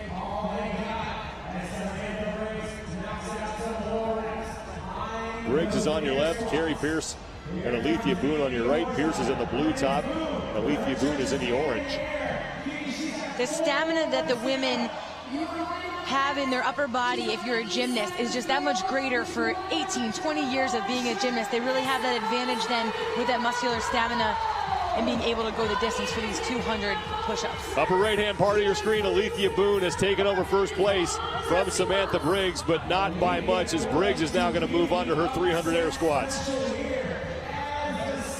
Every 75, the athletes will move up to the next mile marker. Yeah, Boone needs some points. She finished 39th and 29th in the first two events. She's 37th overall. And already there's that tempo difference between Boone and Briggs. Look how much quicker Briggs is moving. And this is where she excels. When it's with the legs or anything in that realm, she just can take on so much pain and can continue going so much longer than anyone else can. It's just so amazing. Briggs is 4 inches taller than Boone as well. So she makes it look that easy. Just knows her body, knows how to move. Samantha Briggs came in 5th place overall. She's only 56 points back of Cara Webb, who is your overall leader. Look at even the body position. Alethea is starting to lean over a little bit more. That's going to be real taxing on her back, especially when they get into the run. But Samantha Briggs, nice and tall, allowing her to breathe. She's not going to miss any reps. She knows she can hit that bottom position and bounce out. Standing up, get those hips open up forward, make every rep count. And that's where that extra body arm, that 14 pounds pulling you forward, you really want to keep your chest up because your low back is really going to feel this. Carrie Pierce, just out of view on the left of your screen, has moved into 3rd place. Every 75 air squats, the women will move up a station. 3 leaders in the upper middle portion of your screen. And Kristen Holton has now moved up into 4th. On the bottom of your screen, in the orange shorts and light blue top, that's Sarah Sigmundsdottir. This is our youngest athlete on the, she's a younger athlete on the women's side. She's 20 years old, and she is just one that has the familiarity that we're used to of Annie, a young Annie Thorsdottir. Boone, Briggs, and Pierce, 3 first women done with the push-ups. You saw their times in the bottom left-hand corner of your screen. We were talking to Sarah Sigmundsdottir in a couple days leading up. She's actually been doing some workouts with Samantha Briggs, and in one of those workouts, Briggs beat her. It had running. Sigmundsdottir was so upset that later that night she went home and ran a 10K to practice. Wow. That Let me shows beat you myself down on that one. Yeah, that shows you the heart and just like the mindset of the younger athletes when they're like, okay, that's what I have to do. No problem, I'm going to do that, check. Sigmundsdottir is in the bottom right-hand corner of your screen. She's in the blue top and orange shorts. But Sigmundsdottir's getting no rep, having trouble with some of that depth. When your chest gets too far forward, it's really hard to get your hips that low as well where you need to be. That hip crease has to go below your knee for it to count as full depth, and then the athlete must stand all the way back up to full extension with their hips, knees locked out. Sam Briggs on the right, Boone on the left. The fans from Iceland cheering on. 4 women from Iceland took 5 spots in the Meridian Regional and made it over here to the CrossFit Games. Yeah, there's something in the water over there. Boone's pace on the left starting to slow a little bit. Meanwhile, Sam Briggs, like a metronome. She is a machine. You just look at her, and she just keeps moving. And this is where most people, I mean, you can go, okay, I'll do 10, I'll do 15, and I'll take a little break. In her mind, I don't know if she even sets a number of, I'll hit 30, I'll hit 40. She just goes, and just continues to go, but looks okay doing it. Doesn't look like it's hurting or there's any kind of pain at all. There's a couple different strategies you have out there and a couple different mindsets, and one of them is mission mindset. I have this to do, I'm going to do it, get it done. Others, I'm going to adapt on the fly, I'll see how I feel and go with it, but Briggs really is a mindset and a mission. Kristen Holty moving into 3rd place. Carrie Pierce as well. She's on the far right of your screen. You can see her arm sticking out there. She is also pushing for 3rd place with Kristen Holty. The 2 leaders, Alethea Boone on your left in the orange and Sam Briggs in the right box. She has the white top and the headband on. And now 3 reps to go before she advances to her 3rd set of 75 air squats. Little breather here is all she's going to need. That built-in rest from moving from one set to the one marker to the next. Briggs is in the lead. Alethea Boone received a couple of no reps.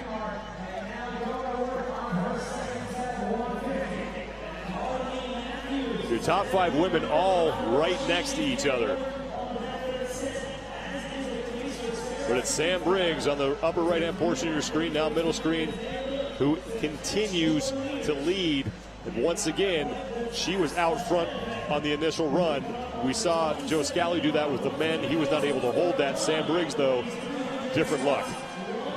Yeah, that's just a whole different animal. Not only rookie. Here's something you have to look at with Alethea Boone. She's sitting in second right now, but her positioning even on these squats is just so bad, which is totally different than those push-ups that she was doing. Well, you look at her face, former gymnast, usually they have that upper body strength, but now it's catching up to her here. She wanted to stay with Sam Briggs' pace. She just wasn't able to handle that. And you can always tell by facial expressions, she looks stressed, she looks like she's struggling, and she is. Sam Briggs on the right has about a 25 rep lead over Alethea Boone. And that's the reason why the pace for Sam Briggs has not slowed at all. Sam moves as if she's not wearing that armor. There is no deviation in her form whatsoever. Bill, you mentioned it.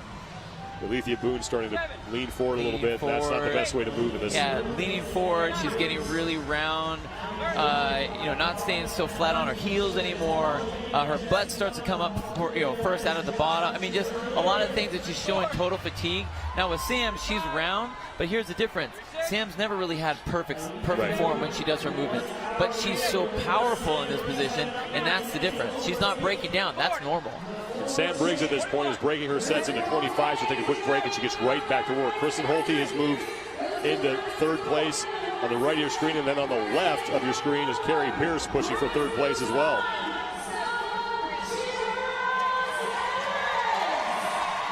Samantha Briggs onto her final set of 75 air squats. Briggs came in 5th place overall. And just impressive that she's doing these in 3 sets of 25 this far into Murph. And literally there hasn't been any slowing from the first 100 of the air squats to this last 75 of the air squats. You spoke about her form, and early on Sam Briggs just technically wasn't there. She had a lot of issues with her squat in particular, but now she really has cleaned that up, really tightened up a lot of her form. She's trained with many different athletes. She's one of those athletes that goes from town to town and makes sure she trains with as many of these athletes as possible, which is a really cool thing to do. You learn different techniques. You get to just see what other athletes are doing, what they're training, and it's really helped Sam a lot. Alethea Boone has fallen back, but she's still in 2nd place behind Samantha Briggs. Boone's trying to work her way up the leaderboard. She was towards the bottom in 37th place after the first 2 events on Wednesday.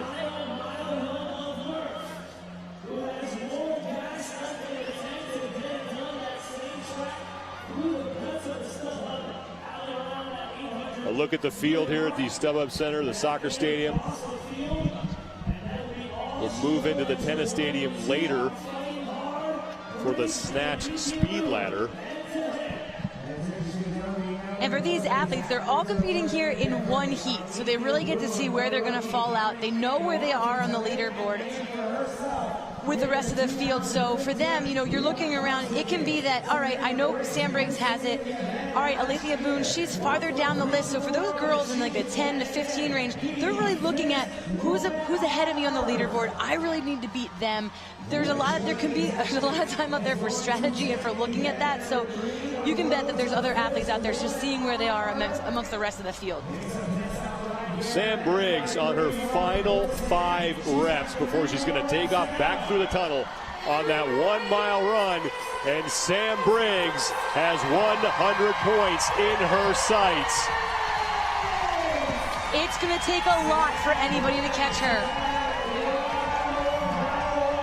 Briggs exiting the soccer field underneath the StubHub Center.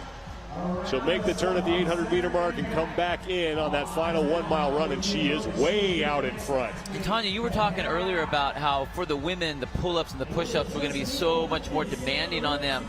These women are moving so much faster than the men were. I mean, they're about a minute ahead on the run, at least on the first set. They're well ahead of the pace, going into the run right now. blowing my mind right now. Women can handle that Strong pain, job, Bill. ladies. Strong job, ladies. I'm really impressed. Well, remember, Sam Briggs had the knee injury. She had the back injury. There's a lot of times where when Sam Briggs had that year with the injury on the knee, her upper body, that's what she did. Alethea Boone almost took off. She got a no rep, and then she had to redo one air squat. Now she is trying to chase down Samantha Briggs.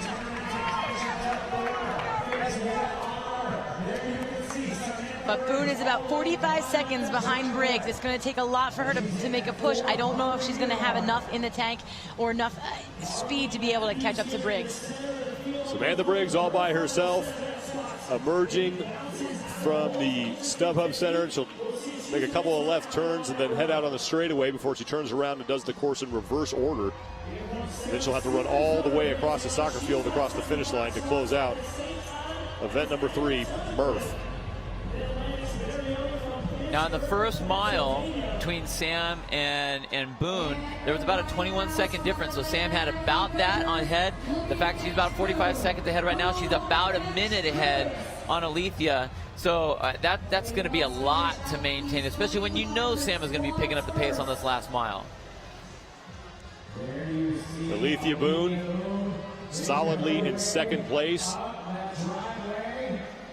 Chasing that woman, Samantha Briggs, who's looking to rack up yet another event win in her career at the CrossFit Games. Now Kristen Holte, the third woman.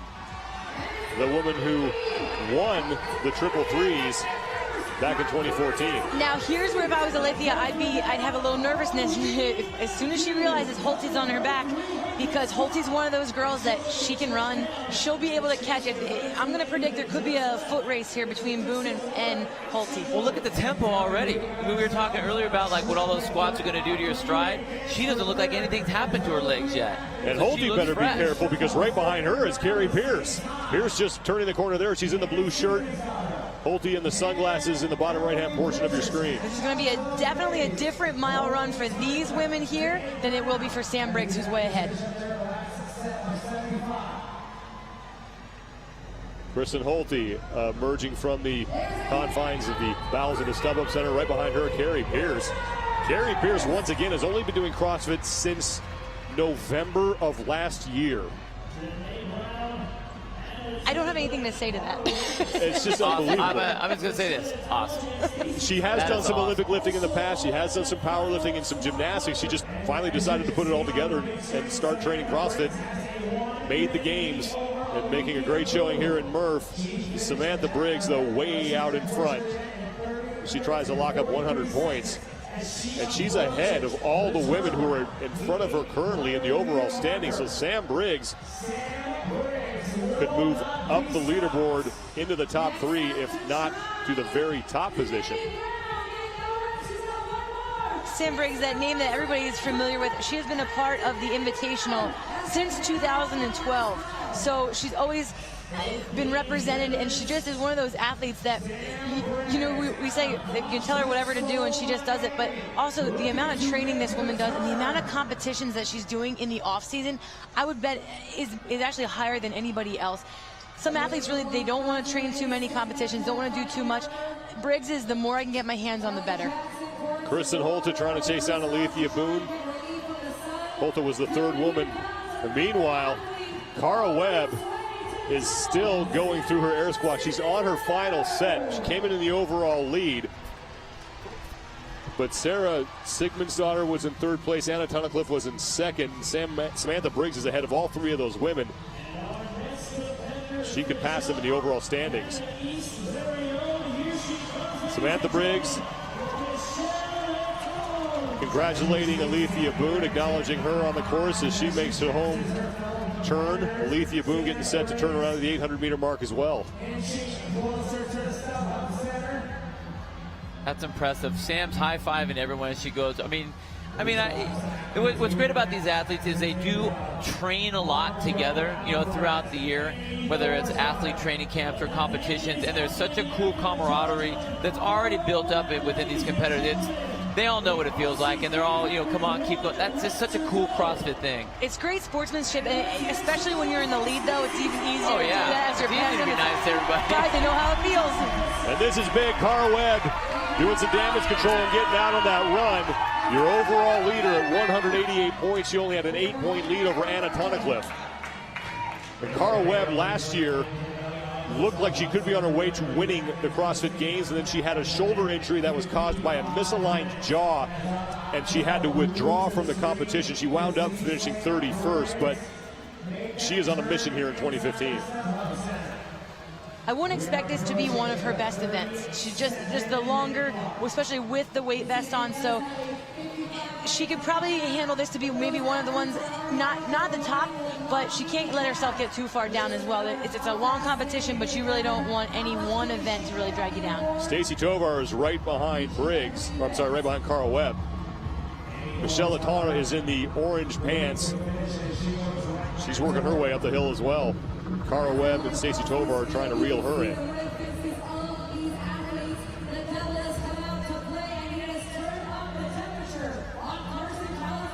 Here in the orange tights, Michelle Latara coming in at 14th place, and she's another athlete that just gets stronger every year that she's here.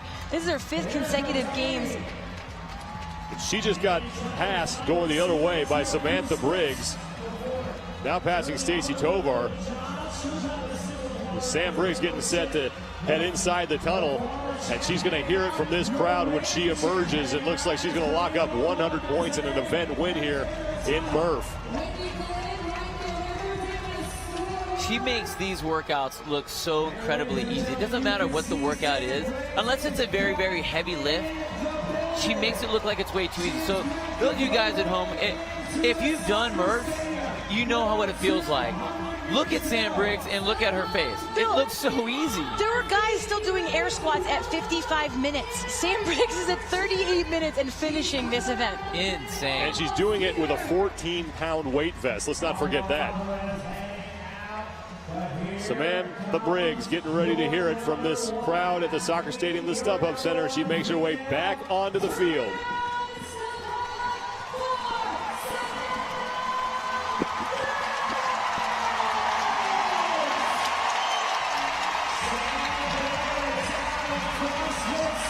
And that feeling's gotta pump you up. Light at the end of the tunnel, final stretch, and all these fans cheering so loud for you. Samantha Briggs with just about 25 yards to go, and she will win Murph with a time of 39 minutes and 10 seconds unofficially. Briggs would have finished second in the men's division with that time. Wow. So impressive, so inspiring for people just to watch that. It leaves us speechless. Just the amount, the capacity that she is able to handle. Briggs taking some water as Alethea Boone looks to be the second woman to finish up this final mile run, but look out, because here comes Kristen Holte, and she has what looks to be a faster pace than Boone, and Holte might be able to steal second from Alethea on the final leg of this 1 mile run. Holte is used to triathlons, half marathons in the past. She's a heptathlete, gymnastics, dance, soccer, cross country. This girl has the legs, she has the lungs, and the speed, so Boone really needs to watch out. Now Boone is out, but here comes Kristen Holte. Boone has about a 20-yard lead on Holte. And Kristen's cutting into that, but Boone may have enough real estate between herself and Kristen Holte to hold her off. Alethea Boone needed this. Second place, her best result so far out of 3 events. She was 37th overall, and a somersault across the finish line for Alethea Boone. And Kristen Holte will finish in 3rd. Great push for Alethea Boone. Meanwhile, Annie Thorisdottir is in big trouble now. I saw her come off of her air squats, and it was very uncharacteristic. She just couldn't get the run started, and you can see that her legs just are not working right. She's really falling apart. Think back to 2012 at Camp Pendleton, where we saw a similar sort of thing with Chris Spieler. His legs were just cramping up. He had all sorts of problems. this looks to be a similar sort of situation. Annie Thorisdottir walking on her final 1 mile run. In 2012, she won that beach event that was very similar, had half the reps here of Murph with the pull-ups, push-ups, and air squats. She can handle that with her legs, so this is very uncharacteristic. But look at the difference here. That was at the beach, nice and cool, overcast. Today it's extremely hot, extremely humid. These guys are on the field, and it's so humid out on the field, so she could just be cramping up, just losing a lot of those salts. I mean, it looks like her legs are just, misfiring. She can't get them to move the way she wants them to move. There's a member of the medical staff in the red shirt next to her making sure that Annie Thorisdottir is okay. But that is definitely not a face we're used to seeing. Carlene Matthews across the finish line. Camila Blanc-Bazinet is out on her final 1 mile run. More women starting to finish. Carrie Pierce is getting set to cross the finish line. Nice and relaxed. Camila Blanc-Bazinet with the black hat. Really impressed that she's looking so relaxed and smooth on that run. She's got to make up some ground as well. The Blanc-Bazinet coming in 22nd place overall after the first two events. She finished 33rd, but Annie Thorisdottir. I mean, not even walking here, Sean. She's hunched over. It really shows you how much she's struggling and what she's dealing with. I have never seen Annie Thorisdottir look like this in any event ever at the CrossFit Games. CrossFit Games, regionals, anywhere. Anna Tunnicliffe, who is pushing for the lead, making the final turn back onto the soccer field. I am shocked, though. This is my big surprise, Anna Tunnicliffe. I thought she was going to make a push with Sam Briggs there in the start. She started off very strong. She was like the second one back in on the run. Very surprised that she fell this far. Crowd cheering on Anna Tunnicliffe on the final leg of her 1 mile run. On the right is Cara Webb, who came into the overall lead, and she looks miserable right now. She looks out of it. She really does. Cara Webb just does not look like she's having an easy time keeping it together here, but that's a phase of extreme fatigue for the woman who came in with the overall lead. She's right next to Stacy Tovar, and Annie Thorisdottir, meanwhile, continues to walk on this final 1 mile run. This is now picking up the pace. And let's keep in mind, these are the fittest women in the world. She's able to run again, but I don't know for how long. This is going to go down as one of those events that they remember that feeling, and you feel sick when you think about it. Well, you see reactions like this and things like when people do the Hawaiian Ironman. Where you're out there for so long, your body just goes into complete, depletion of all of its minerals and everything else, to where your body is not listening to what you're telling it to do. Well, and you think about the pace. The pace was set just so fast from that first mile run that once you go too far in the tank for what your body can handle, it's so hard. You just can't get that back.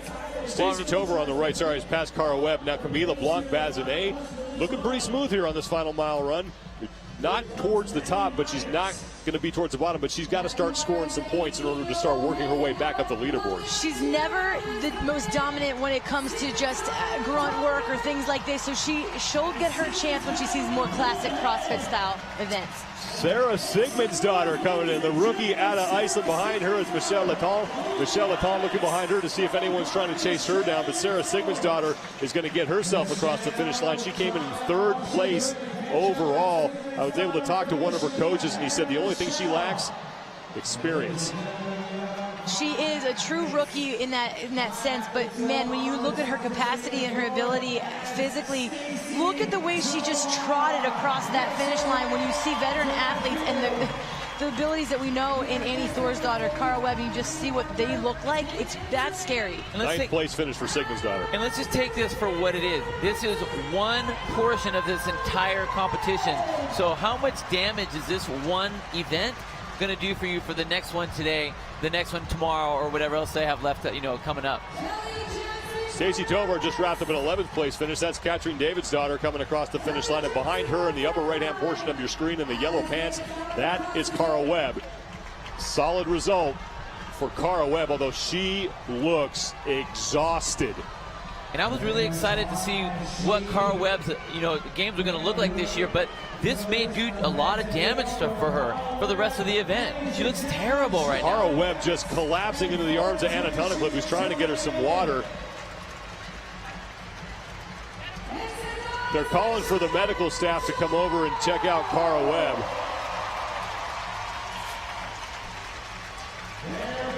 Tunnicliffe and E.C. Sinkowski trying to get the best off of her.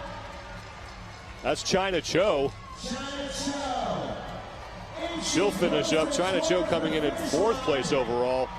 You know, we saw the triple threes last year wreak some havoc and just leave some carnage in its wake, but this is even worse. Now Camille Blanc-Bazinet acknowledging the crowd as she's finishing up her final 1 mile run. And I will say this about CLB. No, this is not the placing that she wanted, but look how composed she looks. She realizes that she's got the rest of today, all of Saturday, and a lot of Sunday you have to go. And this is still early in this competition. Amen. That's what I was just about to say. This is not about as hard as you can for that one event. It is not one event. And unfortunately, looking at Annie Thorisdottir, that's what I'm saying. Like, she may have gone out too hard, focused on this one event so hard that I think she went too hard too early. Whitney Gallin is across the finish line. Here comes Margot Alvarez. Alvarez is in. Gallin will finish 17th and Alvarez in 18th. Camille Blanc-Bazinet was 16th. That's going to earn her 48 points. Margot smiling after that. Ooh. That's Caroline Reason-Thibault. Brooke Wells, who is 20 years old, one of the youngest competitors in this competition. She's a rookie, managed to win the Central Regional. Alex Parker, the woman who was out front of that initial run, she's closing out her event. But looking at some of the carnage that Murph is doing here, maybe it was smart for her to back off a little bit because she is running here at least with a little bit better pace and a little bit more composure than some of these other women. And this isn't the only event they're doing today. They have that snatch speed ladder and then an unknown event that hasn't been announced yet, so they don't even know what awaits. So it's not like they know how to pace this for what is coming later. It's just like, just get me across the finish line. Pacing for the event, not for the day. But they don't even have a lot of time. I mean, there's not a lot of turnover time for these ladies to go back and relax and get what they need to. This is a long event to recover from. Sandra Pacelli and Lindy Barber still doing their air squats. Annie Thorisdottir still walking as more and more women continue to come across the finish line. Thorisdottir came in 6th place overall after a 13th and a 6th place finish on the 2 events on Wednesday, but she will fall down the leaderboard after this. That's Turi Helgadottir coming across the finish line. Another one of the Icelandic women. They just can't wait to get that armor off of them. Rose said it at the starts of this event that these athletes get to take them home. It has their name on it, but many of them are not going to a lot of them are going to chuck it into the Pacific Ocean after this. They're going to give it to their enemy. Sarah Sigmundsdottir and Margot Alvarez there trying to help out Turi Helgadottir. That's your winner, Samantha Briggs. Congratulating Jen Jones, who's just finished up. Brooke Wells working her way down the ramp. The 20-year-old, second youngest competitor in the field. Annie Thorisdottir has just made the turn, and most likely she's going to hit the time cap. For Annie at this point, though, she knows she's in trouble physically. She knows there's so many more events that to push it, you know, 2-3 places at this point for her, just damage control for your body. Jessica Core is right behind her, and she's going to pass up Annie Thorisdottir. Thorisdottir, if she stays where she is going to be in 4th place. Or I'm sorry, she's only going to earn 4 points. That's not going to help her cause in staying in the top 10. We saw Cara Webb come across the finish line. She looked like she was in trouble. Nikki Brazier has an update on that. Yeah, you guys, that's right. Cara Webb was just taken out of the arena on a stretcher. Her eyes were shut, but they did get the body armor off of her before they brought her out. So we did just see her, again, brought out of the stadium here on a stretcher. Right behind her, Carrie Pierce had to be helped off also by the medical team. So hopefully those ladies will be in fighting condition again by the time their next workout rolls around. Thanks, Nikki. And Cara Webb's games last year came to a disappointing performance because of injury. Well, obviously, we don't know what the prognosis is, but we definitely want to thank the medical staff for attending to Cara Webb. They do an outstanding job out here, and we hope that Cara Webb is okay and they're just able to continue the competition. And we definitely don't want to have another heartbreak like last year. It's scary when you see that, but these athletes, they train so hard. They know that they can put how much they can push, but you never like to see that. Brooke Wells can see the finish line, and she will be able to cross it. Margot Alvarez is out there trying to coach her up a little bit on the last part of that run. Anna Tunnicliffe in the orange is out there wandering around too and trying to help out her fellow competitors. And Brooke Wells gets inside that 55-minute time cap, and Kelly Jackson's there to help her get that body armor off. This is what I love so much about the competitors, and they know what it feels like. They could be running and getting some shade themselves, taking care of it, but they know for everybody coming in here, I'm going to look out for you. And I think it gives me chills just thinking about Mike Murphy and just thinking about what he did for his country and for the other SEALs that he was with, that you look out for each other. And that's what these girls are doing here too. Well, here comes Amanda Goodman. She's trying to get inside that 52-minute mark. Won't quite happen, but more importantly, she is inside the 55-minute mark. But Annie Thorstadter, meanwhile, still walking but still moving. Again, there are two women behind her. If Annie Thorstadter winds up in 38th place, she only earns 4 points. She's going to get outside the top 10. Lindsay Valenzuela is passing her. So is Maddie Myers in the yellow, the youngest competitor in the competition. What's going to be real impressive to see how Annie's able to handle this mentally afterwards. One, is she going to pull herself out? Is she physically able to do it? But like right now in her head, she has to be thinking, what do I need to do for the rest of this competition? Am I going to be able to make myself up, or is it I'm out and just lose it from there? Lindsay Valenzuela, we saw her pass Annie Thorstadter. Valenzuela wearing some American flag socks. She had to get approval to do that because they're not part of the standard uniform. They said okay, and it's her way of just honoring Michael Murphy and the men and women who have given the ultimate sacrifice in service of their country.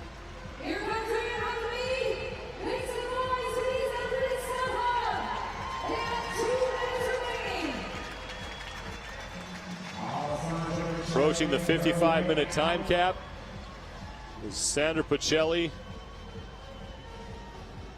Is going to come across the finish line to close out Murph.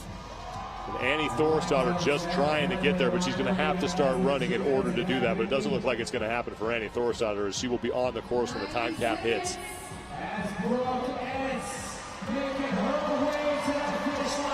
Brooke Entz onto the field. She's another rookie. She won the California Regional. Reagan Huckabee peels off the body armor. Brooke Entz getting set to come across the finish line. She's in the upper left-hand portion of your screen, coming into view in the orange shorts. Brooke Entz is in. More than a minute inside that 55-minute time cap. She will finish in 30th place. That'll be good for 20 total points in the standings. And there is so much that these women have to do as soon as they leave this field. They have more events, something they don't know, something they do know, but they really need to get themselves together quickly. And their coaches, you can bet, are coming right over to them and help them out. They have to recover with nutrition, with a lot of electrolytes, really replenish so much that they've lost. They definitely have to do that, but they definitely need to cool down that core temperature. They need to get into those ice baths that they have set up back in the athlete warm-up area. They're going to need to get in there and just cool everything down. The soccer stadium is hot, but man, that tennis stadium is hotter. And that's where they're going to be. Trying to get in. It's not going to happen for her. Just 20 seconds to go before we hit the 55-minute time cap. The two-time champion just showing severe signs of fatigue. Lindsay Valenzuela makes herself onto the field, makes her way onto the field, but that's going to be the time cap. So Annie Thorstadter still running. She may not have heard the horn, but Valenzuela just missing getting inside the 55-minute time cap. And she is exhausted as well. Thorstadter continuing to walk. One of the medical staff in the red shirt trying to chase her down and check on her once again. We want to thank the medical staff for all their hard work. They're doing a great job here at the StubHub Center.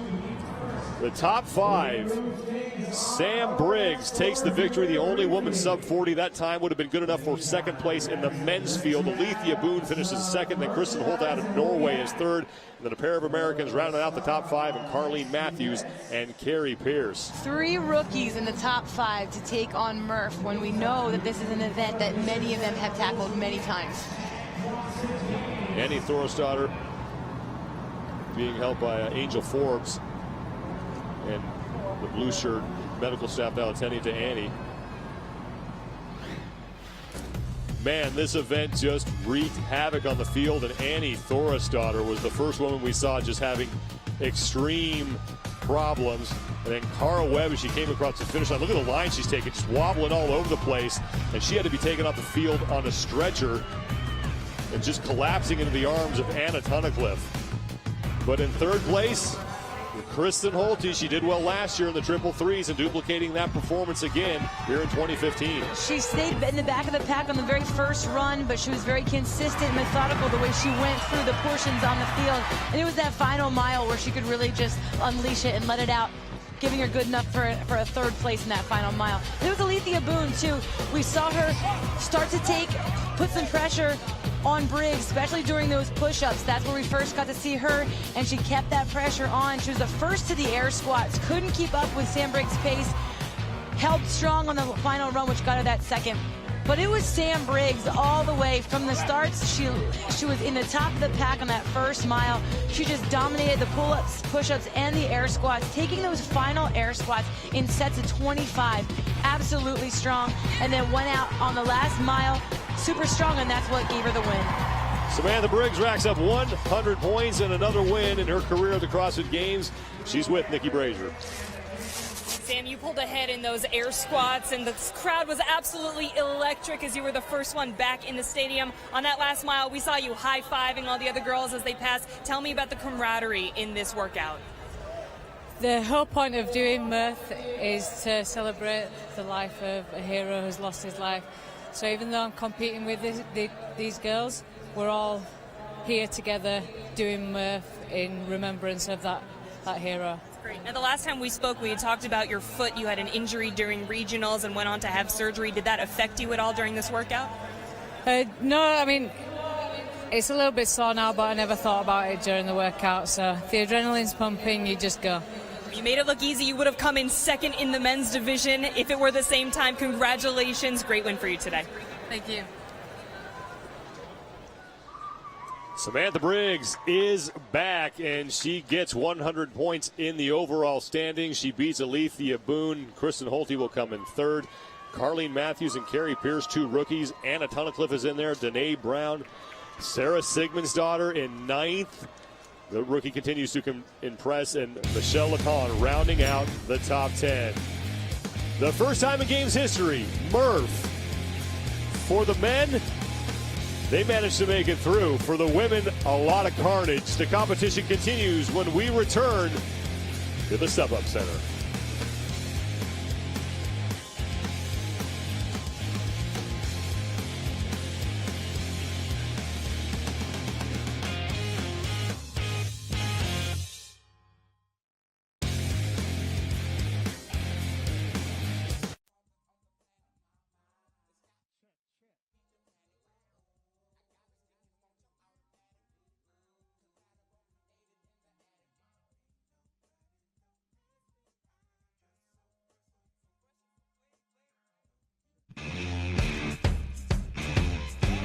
Welcome back to the Day at the Games desk here at the StubHub Center in Carson, California. We are in the middle of Day 2 Friday for the individual and team competition. For the individuals, 3 events down. But first, a little bit of news. If you are here on site and you can hear my voice, make your way to the stadium because Dave Castro, the director of the games, is going to have an address to the athletes coming up very shortly, and you are not going to want to miss it. But as always, joined by Katie Henniger, the 2008 champ, and Tommy Marquez. And let's dive right into the men's leaderboard for Murph. It just went down, and it was absolute carnage out there on the field. Jorgen Gudmundsson in a smoking fast time of 38 minutes, followed by Matt Fraser, which honestly should terrify people. Noah Olsen taking spot number 3, and then a lot of us felt that Koski would be the winner, but, you know, top 5, not bad at all. Yeah, I think, you know, he was very confident, his coach was very confident going into this, but still a top 5 finish allows him to stay on top of the leaderboard. Yeah, but really the top performer for the men has got to be Björgvin Gudmundsson. What a gutsy performance by the second-year man from Iceland. To go sub-39 in a workout like that, given the conditions, it's hot, the sun's beating down on you, you're carrying in that weight vest. You can't partition the reps however you want, which is how most people do it. And to still be able to go that fast in that kind of workout is super impressive. I know I've personally done it both ways, and it can cost you up to 5 minutes not being able to partition that. So, a blazing fast time. And definitely an endurance event, but there were some guys that had a little something left in the tank for a good old sprint at the end. Yeah, Alex Anderson was actually walking under the stadium, and Adrian Conway passed him. They were neck and neck when they hit the soccer field, and it was an all-out sprint, and I think Conway got him at the end. I tell you, if I was a male individual athlete, okay, days gone by, what would terrify me the most, like I said, Matt Fraser, second place on the long grinding event, and we know that there are barbells coming up soon. I mean, is it too early to call for Fraser? I mean, is anyone really surprised here? I think I'm very surprised we haven't touched a barbell yet. I mean, still, but he's proven to us time and time again. I mean, last year he had such a great performance. This year he comes out and wins the Open, wins his regional by doing that long chipper and completing it within the time cap. I mean, he's kind of sort of starting to show us that he can go long too. And last year that was where he struggled. And earlier during regionals or post regionals, when I caught up with him on the phone, he said, you know, he took second place last year, not running a little bit, but literally not running at all, showing up to the games, and was still the second. So now we're seeing what's happened, you know, once he puts a little bit of training under his belt. Now, the women also took on Murph, and here's how the leaderboard shook out on event number 3. Surprise, surprise. Samantha Briggs, the event winner, 39 minutes and 10 seconds, quite frankly, beating the overwhelming majority of men that did the event. Alethea Boone, hot on her heels in second place, and Kristen Holte, who we all know loves the endurance events, finishing out the top 3. Well, Samantha Briggs, we knew she was going to come out here. We thought she was going to come out here and make a statement, and she definitely did. She beat all but one person in the men's Murph event. So just an amazing performance by Sam. Came in neck and neck with Parker coming into the stadium, but just really pulled ahead on the push-up portion of this event. And I love this event for Sam because I've said time and time again, if there's a way to quantify just the ability to suffer and just flex your engine as an athlete, this would be it. And she shows that she's got it in spades and head and shoulders above anyone else in this field. Now, earlier on the show this morning, we talked about who needed to thrive, who needed to survive. And we said Annie Thorsdottir didn't need to win this thing, but she just needed to keep her head above water. But what actually happened? Yeah, I mean, we said she just needed to survive. But you see, she had to stop at the top of the hill here, stumbled a little bit, and ended up walking the rest of the running event and did not finish this workout. I mean, you got to feel for her there. I mean, it's something similar to what we saw Rich last year having to stop and walk, kind of coming to the heat. But we've seen some athletes in the past during these endurance events kind of collapse and almost need some attention there. We saw in 2012 with I forget his name now. You have to excuse me, but on the Pendleton event when we had someone actually have to seek medical attention after that. Right. European athlete, his name escapes me as well. Here's the question, though, and I'm going to put you on the spot as a former champ. Is Annie just out for a podium spot? I don't think she's out for a podium spot. Obviously a big hole now, but she's going to come in here tonight. I think she'll do really well in the snatch event, but she's got to come out here and look to win the rest of the events. Now, the men thus far, 3 events are down. There's still 2 remaining today, one known, one unknown. Here's how the leaderboard looks. Your overall leader, Joni Koski, staying up there, and Matt Fraser in second place, which is where he ended the games last year. Björgvin Carl Gudmundsson did himself a lot of favors on event number 3. The big Australian falls a little bit. Chad McKay and Lucas Hogberg round out the top 5. But I mean, Noah Olsen creeping up to 6. You know, Jacob Hefner's getting up there. Alex Anderson, who's got barbells coming up. I mean, it's an exciting top 10. I mean, I am super impressed with Noah Olsen's performance here. He had a huge stumble in the sandbag event, but he comes back and takes 3rd place finish overall in Murph, and that's, you know, his second 3rd place finish of the weekend. He moves up 8 spots from 14th up to 6th. You know, this is what he needs because we've got the snatch speed ladder coming up, and that's not necessarily an event that favors him. He didn't do too well in the clean speed ladder last year, and who knows what we've got coming up with this announcement. So he needed to buy some points here, get himself back into the top 10 and around that podium spot, and that's exactly what he did. Murph shook it up a little bit on the men's side. We thought it would shake up the women's as well. And after 3 events, the overall women's leaderboard looks like this. Anna Tunnicliffe in first place. Cara Webb, if you watched her, I mean, she went hard out there, and if you guys saw her, she's okay. Took 13th on the event, collapsed afterwards, but she was immediately attended to. Sam Briggs in third place, and then the rookie, Sarah Sigmundsdottir, in fourth place. Kristen Holte rounding out your top 5. Katie, who really grabs your attention on Murph? I think Sarah Sigmundsdottir. We've been talking about her before we even started the events here, and I think for her to continue to stay in the top 5, she doesn't look like she has any jitters at all. I'm really interested to see how she performs when we start to pick up barbells, but she has set herself up nicely here going into tonight. And another sprint finish for her. I mean, she came into the stadium. I can't remember who she passed, but she hit the jets at the end to move up a few spots, and those are precious points heading into the evening, especially with all the unknowns left in the competition. Now, individuals still have a little bit remaining. Earlier in the day, we kind of closed up the team competition for day 2, and here's how it shook out. One of the super teams actually ending up on top. NorCal CrossFit made the push. Milford in second place, and then Invictus, your champions from last year, occupying the 3rd spot right now. And NorCal and Milford had a great race today. Yeah, and I'm super stoked for Milford. They're a team that's actually been fighting to get the games for quite some time. Finished 4th, 5th in their region a few times, just barely missed out.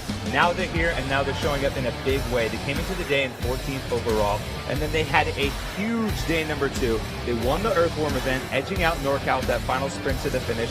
Then they ended up the day in those synchros events with 2 top 10 finishes in a 9th and a 3rd to close out their day.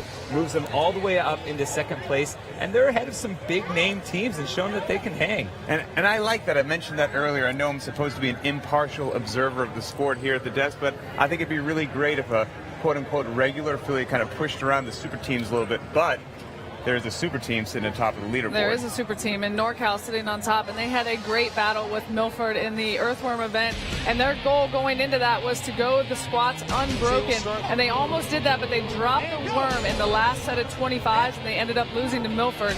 But in the synchro event, they had 3 top 5 finishes. They did a great job of picking their pairs and who was going to go where, and they went 5th, 4th, and 5th, and that has them sitting on top of the leaderboard. Impressive. I mean, you can't fault with 3 top 5s in 350-point events. That's 150 points up for grabs, and they did a great job. Now, we are right on the brink of Dave Castro, the director of the CrossFit Games, making an announcement as to what will be in store for the athletes later on. We are going to send it down there and see what Dave has in store for these guys. Now, we don't know. I mean, we can guess it's not going to be another long endurance event, but I mean, who needs to have just a great... Oh, sorry. Dave Castro has something to say. Let's go over to him.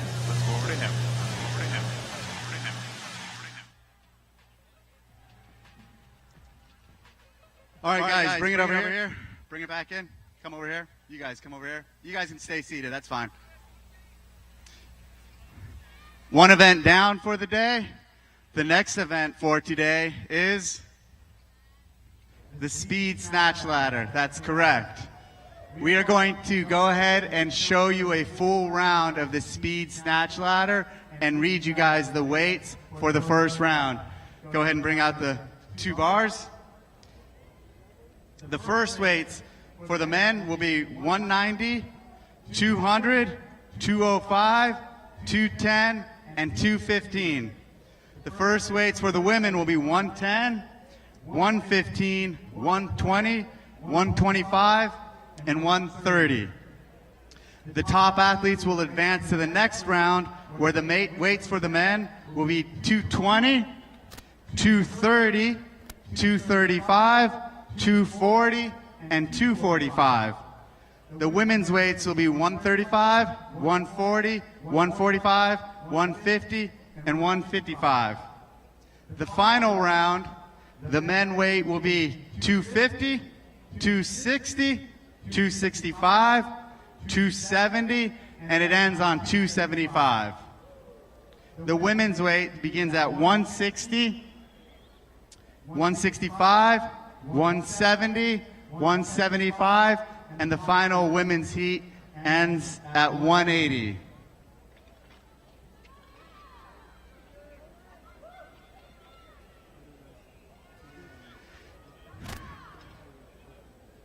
Now And we're going to go ahead and take Matt Chan and Paul Tremblay from our demo team, and they're going to demonstrate a full, complete round 4 time. This is how it'll look on the competition. The athletes will step up into their lanes.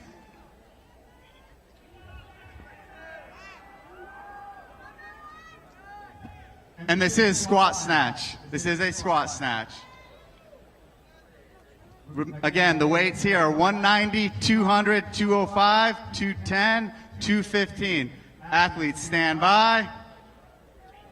Go.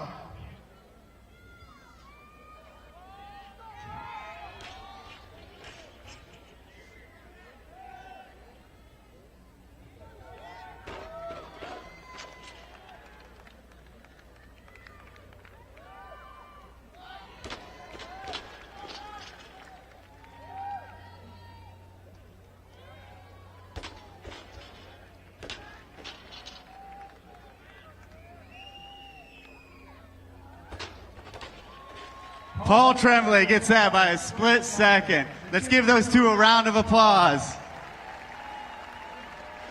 When you guys do it, it'll be set up the same way, but there'll be 3 additional people per heat. So it'll be heats of 5 racing through.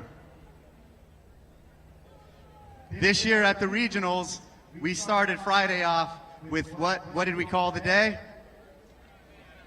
Hero Day, correct. And we had 2 hero workouts to kick off the Friday of the regionals. This year, Friday at the CrossFit Games, what did we open up the event with? A hero WOD. We opened it up with Murph. We are going to continue that Hero Day trend for Friday. After this event, Friday evening's final event will be the hero workout DT. DT is 12 deadlifts at 155 for the men, 105 for the women, 9 hang power cleans, and then 6 jerks, push jerks, 5 rounds 4 time. We are going to go ahead and bring out a couple of the ladies to demonstrate 1 round of what DT looks like. Jen and Telena are going to come out here.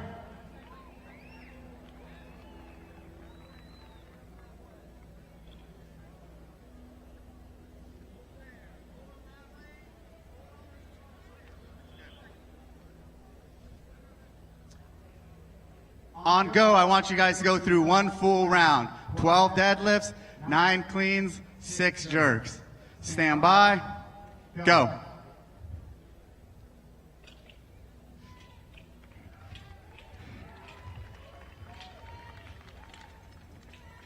Let's get loud for them. Let's give them some motivation.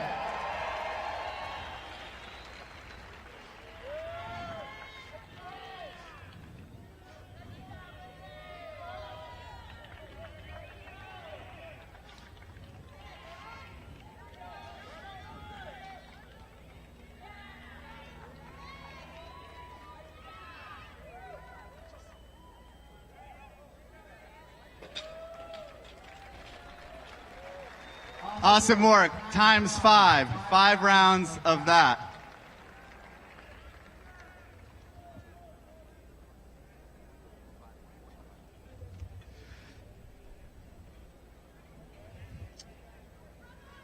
That concludes the Friday evening announcements for your CrossFit Games today. Go ahead and come this way and start heading out and get warmed up for a squat snatch. March out this way.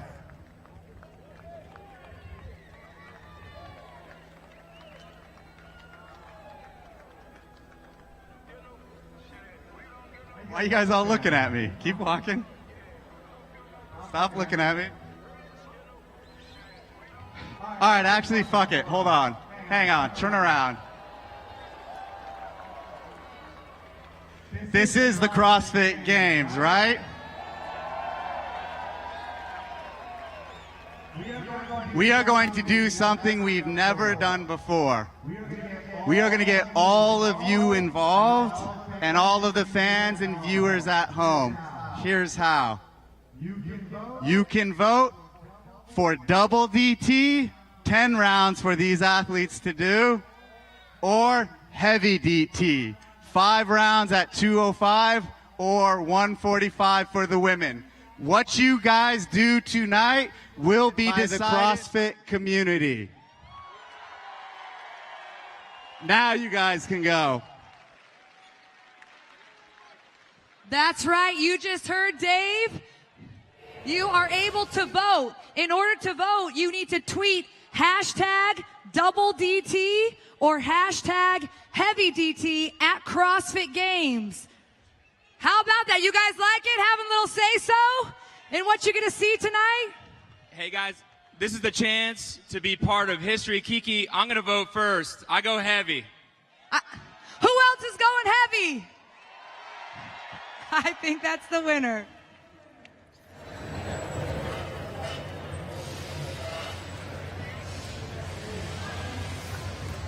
Director of the CrossFit Games, Dave Castro, absolutely dropping a bomb. So DT or heavy DT kind of sounds like a lose-lose to me. I mean, who could have seen this coming? Letting the community decide what the top athletes have to go through tonight under the lights on Friday night. I mean, what a dream situation, especially a fan. Yeah, Friday night is always amazing in here, but allowing the community to pick this event, the athletes, you know, they still don't know what's going on. I think it's just an amazing.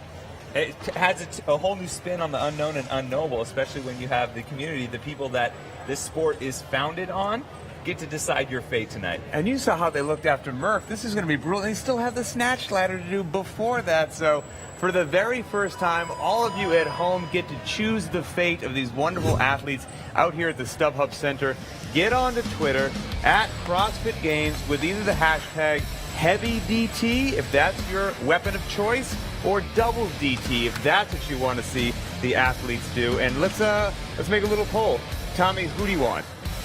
You know, I like heavy DT. What makes these athletes that we're seeing at the games so impressive is context. So putting them in the normal framework of what we're used to seeing and then beefing it up. So by doing so, by making it heavy, we know what 5 rounds feels like, but what does it feel like when it's, you know, to the nth degree? Oh, we can see what the fans at home are going with right now. Heavy DT. Do you think that's the right call, Katie? I don't. I want them to have to suffer a little bit more. I want to go for the double DT. I think that mentally, just doubling that up in 10 rounds of this, what a just gross workout for them. It'll be amazing. We will continue to check back in and see which one you guys decide with. I kind of think I'm with the Chanther. I think double DT would be way worse, but hey, it's in your hands, not mine. Before this big announcement, we were chatting up the teams, and let's go back and figure out what's going on with them, reset ourselves just a little bit.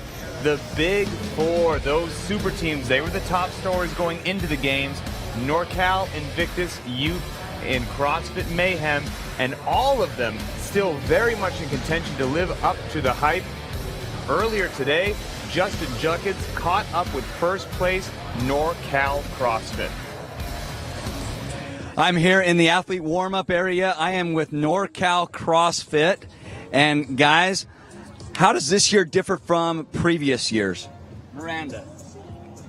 I don't know that it's that much different. I think that we're having a lot more fun right now than we were last year. At least I am last year after the first day. So I'm pretty excited. What's it like having Jason Khalipa back onto this team? I should say onto this team for the first time. What's it like having Jason on the team? Well, I think it's great. I mean, we always seen him as a leader, and it's kind of nice to have him here. And the support he's shown everybody has just been tremendous, you know, both in training and in competition. Jason, a question for you. What did you tell the team at the end of day one? I told there's a lot of things we told the team because we were together for a lot of time. But, at the end of day one, it was just day one's day one. Being in first place after day one is nice, but it really doesn't mean a damn thing. Just like being in first after day two is nice. Like, obviously you'd want it, but it honestly doesn't mean anything. It's about being first on Sunday. And day one is not indicative in the past. If whoever's in first after day one, generally speaking, doesn't end up first on Sunday. So it's almost irrelevant, but it's nice to have. And I've heard that those first two events really tore some teams up today, at the end of that with those deadlifts. How are you guys feeling now? Sorry? How are you guys feeling now? Oh, yeah, great. Yeah, better now. Wow, after coming off the squat event right into the deadlift event, that was a little bit of a rough, a little bit of a rough turnaround. But yeah, feeling better now going through the deadlift workout. We feel nice and loose, you know? Super loose. Limber in the low back. Awesome. Hey, thanks, guys. Good luck the rest of the competition. At the end of 2 full days of competition, NorCal CrossFit is your leader, Milford in second, and then the champs from last year, Invictus in third place. But it is not over by a long shot for these guys. And you guys still kind of sticking with your horses?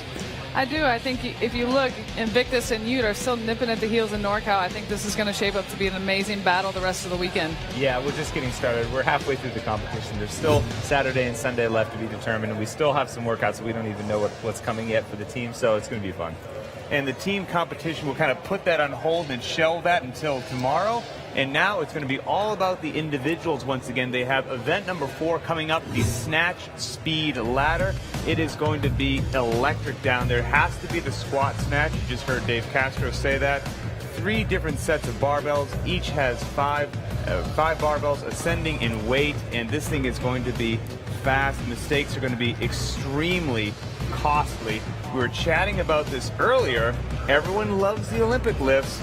Tommy, who just kind of stands out to you? For me, it's a rookie, and he's a guy who I've kind of been following all year and kind of pushed as an athlete to watch, and that's Alex Anderson. He's got a 305-pound listed snatch, and, you know, the last bar in that ladder is 275, so he's well more than capable of hitting that. But more importantly, he's used to hitting those numbers when fatigued. I follow him on Instagram. If anyone else happens to check him out, he does all these nasty workouts, then goes into his 1-rep max, or he does all these crazy heavy EMOMs where he's forced to hit, 60, 70, 80, 90% all along the way before getting to that heavy barbell, and that's just what you need for this kind of format.